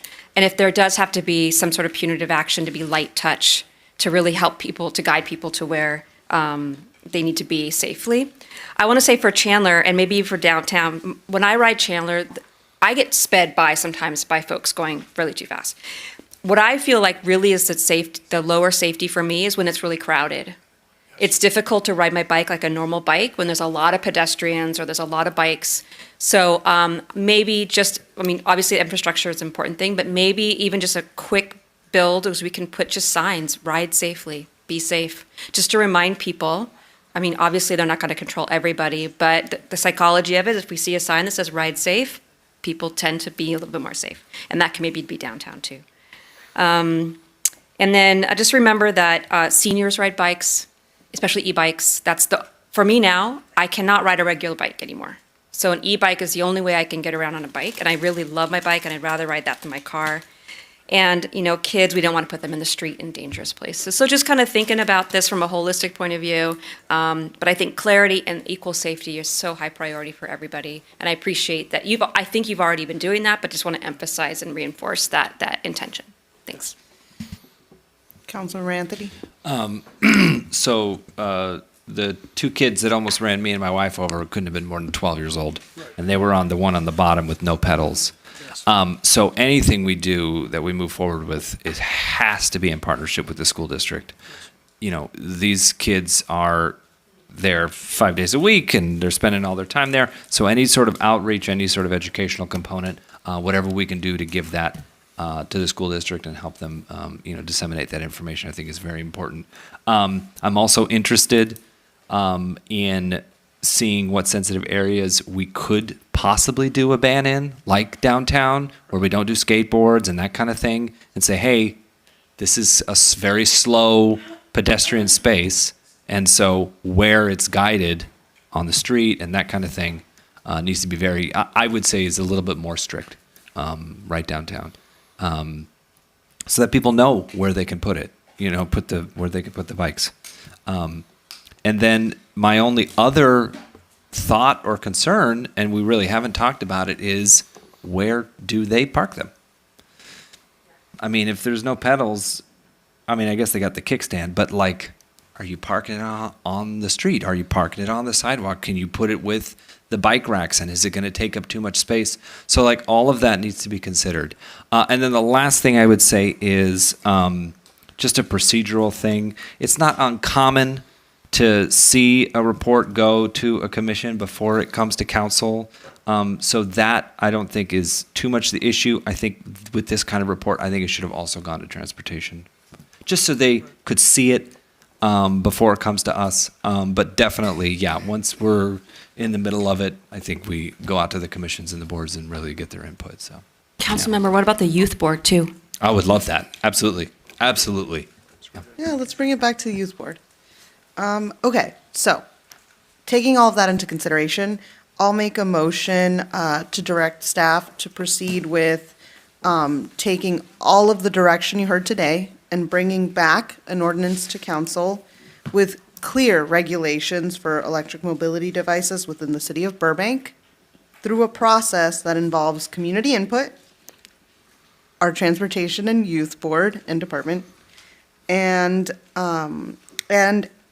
a educational component for our residents. Did I miss anything? Yes. Second. Oh, second. You're ready to vote. I like that. All right. So I have motion, Councilmember second. Anthony? Yes. Councilmember Mullins? Yes. Councilmember Rosati? Vice Mayor Takahashi? Yes. Yes. And Mayor Perez? Yes. Thank you. Thank you.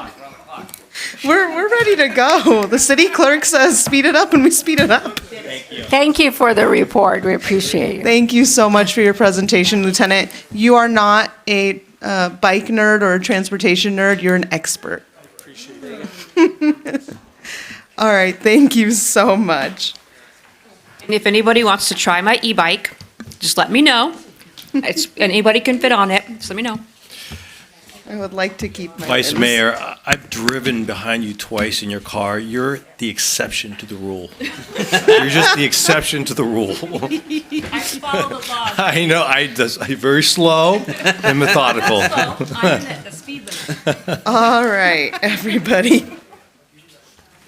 That was the last of our reports, and now we will hear our council comments, including reporting on council committee assignments, attendance at conference, regional meetings, and community events. Councilmember Anthony. Thank you. I attended the Burbank High School Combo Pop Show, 46. Oh yeah, those two schools, man. When they get combined, the music was incredible. I was at the ribbon cutting for the Knee Ability Rehab Center, which was pretty cool, right there across the street from BWP. And I had a lovely conversation with some staff from Councilmember Padilla from LACD6, and that was all of my stuff. Great. Okay, Councilmember Rosati. I was at the Chief's retirement on Wednesday, February 26th, and then I went to my library intro on Monday, May 3rd, and then I met with Mandeep Sampra with DWP Monday, March 10th. Thank you. Thank you. Councilor Mullins. Thank you. Wednesday, February 26th, I attended the Senior Citizen Board meeting, attended the retirement meet and greet for Chief Albanese, and then later on in the evening, I attended a Transportation Commission meeting. And then during the week, on March 5th, I met with three different throughout the week, just three different residents talking about some concerns they have, and that was it. Vice Mayor Takahashi. Okay, February 13th, I went to the Burbank Cultural Arts Commission meeting. On the 18th, I attended the National League of Cities Human Development Federal Advocacy Committee meeting. On the 19th, I had the pleasure of going to Lynn Tran's third grade class at Emerson Elementary, where they asked what a vice mayor was. They were the cutest thing ever. And after the presentation, they asked for my autograph. It was the cutest thing. I was like, okay. Oh my gosh, it was fun. And then the 22nd, I did a ribbon cutting at the community garden, where several of you were there. And then the 24th, I went to Valley Economic Alliance Summit, and the 27th went to the board meeting. On March 4th, I had a meeting with the chamber and the incoming president of the chamber. That was a good update.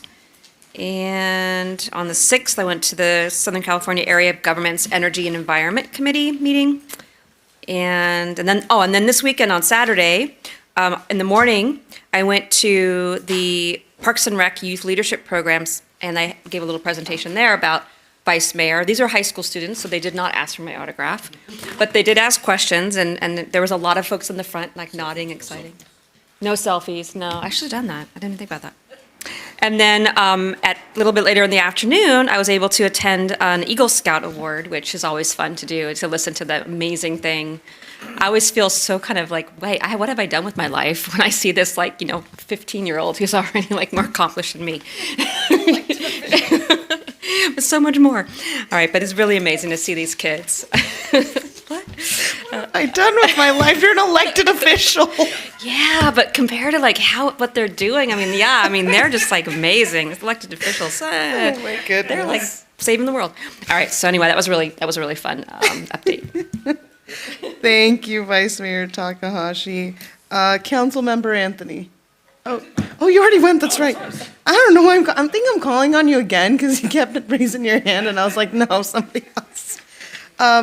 I will now go, and it's also a long one because the Vice Mayor and I did not report out last week. So going back to February 12th, I went to our library board meeting.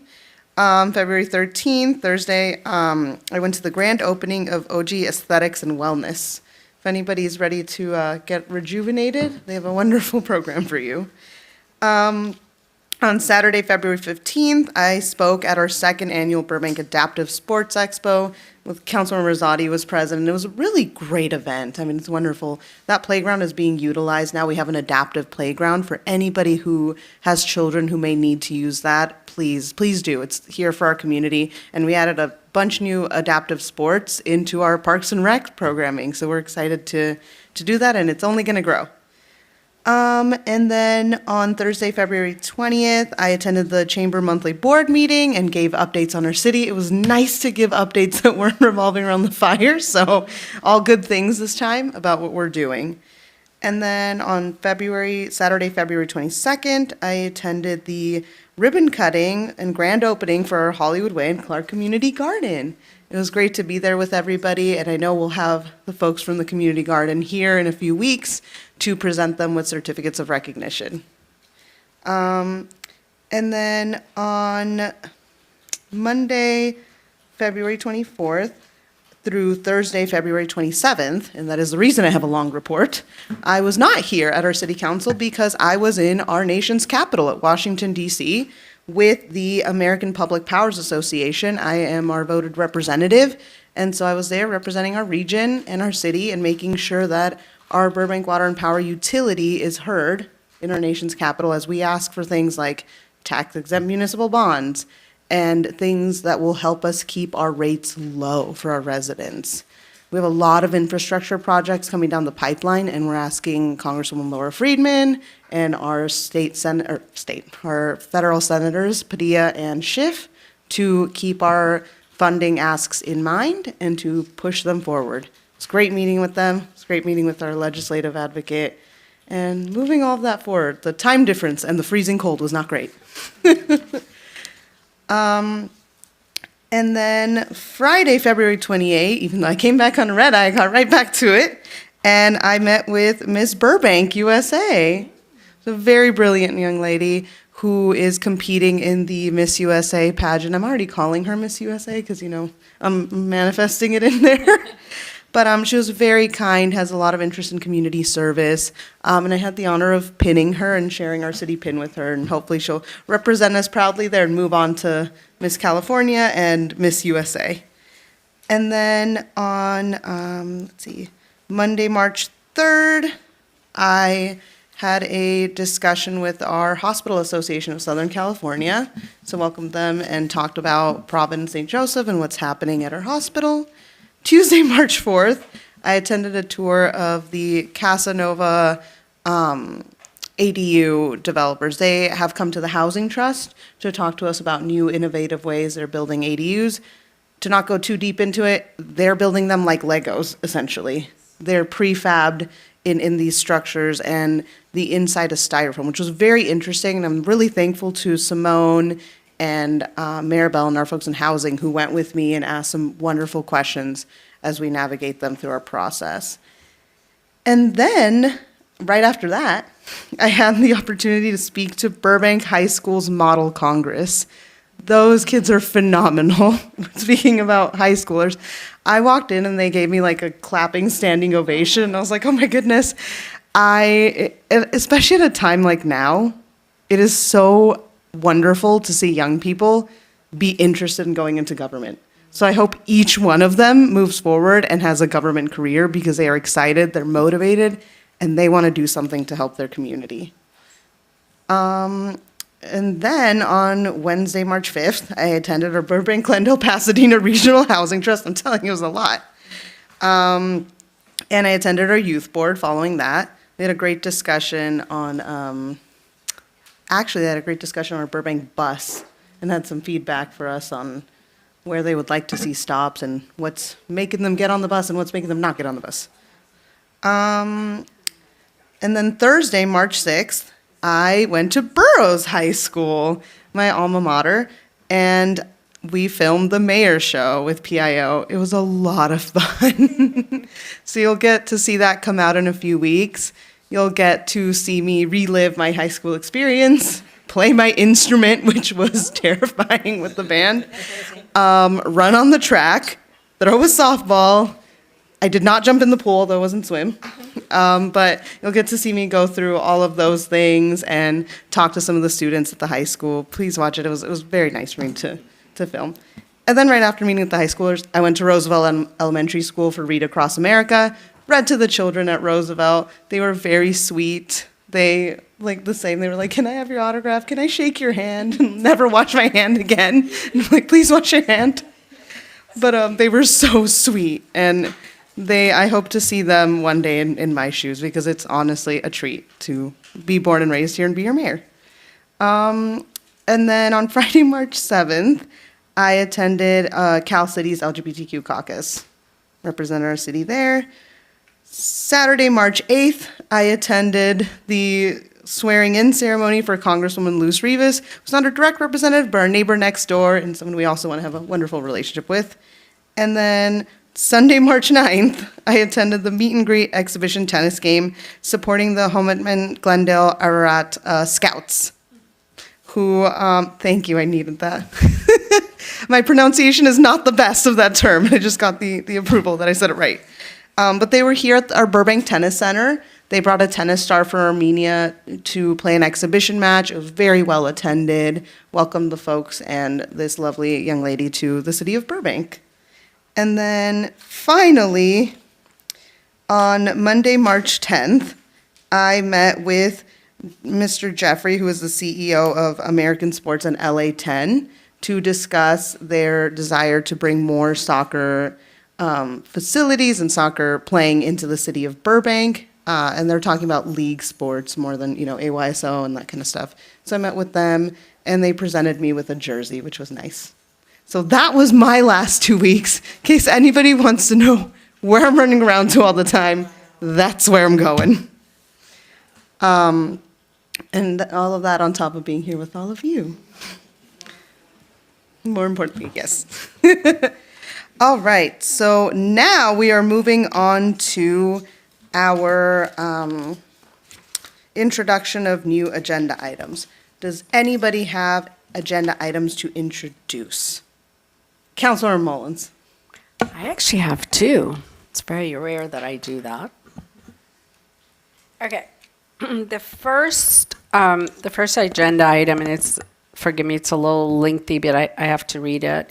So I'd like to ask the city manager if we can have a first step report regarding the proposal that was sent to the city. And I printed a copy just for me. And this proposal is for the interactive kiosk experience. It's also known as IKE.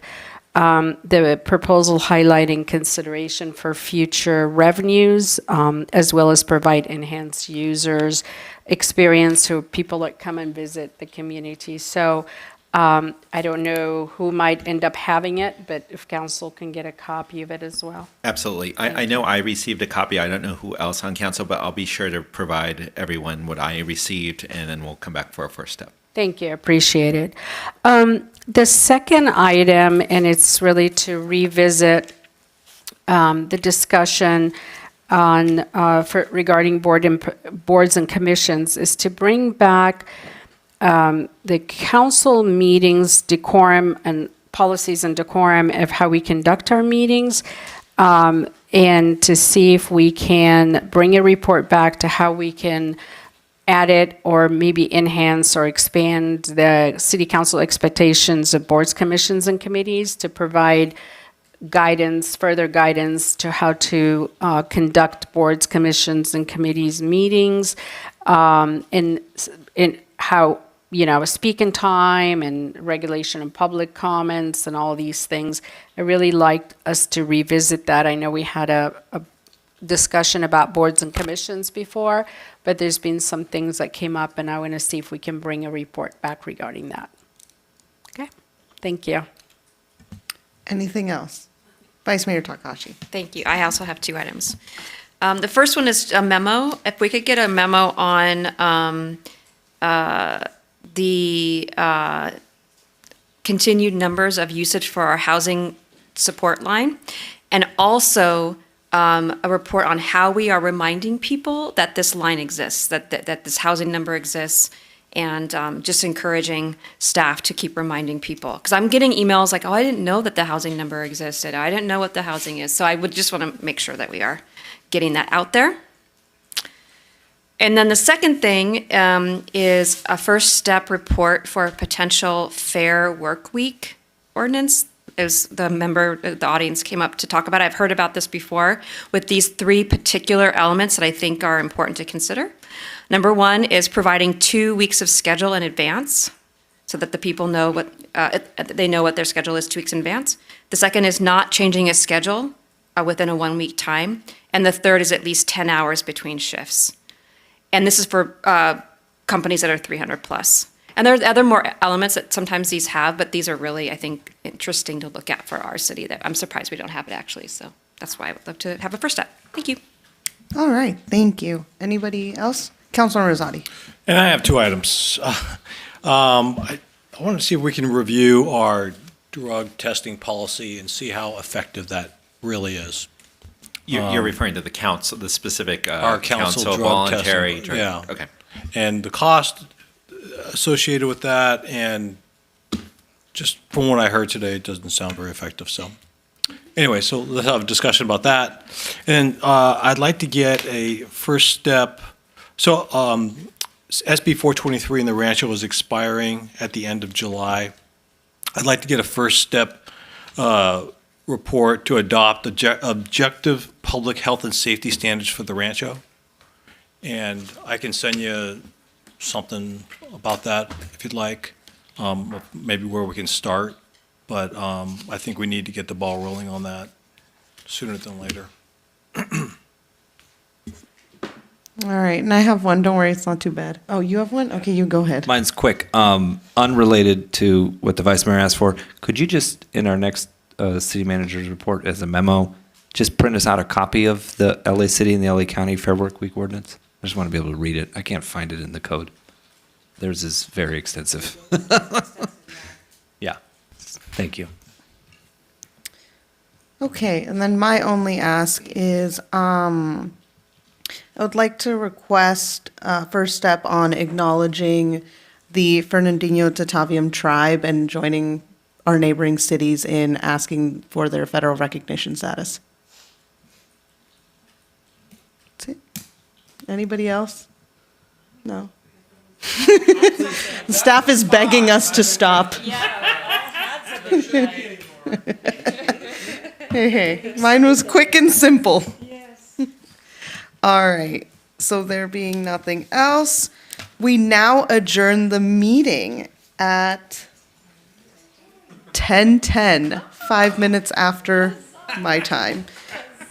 But we adjourn in memory of former city manager Ron Davis to Tuesday, March 25, 2025, for a regular meeting in the council chamber, 275 East Olive Avenue, second floor. Our deepest condolences to Ron's family. We're incredibly grateful for his time and service to our city. And thank you, Burbank, and have a good night.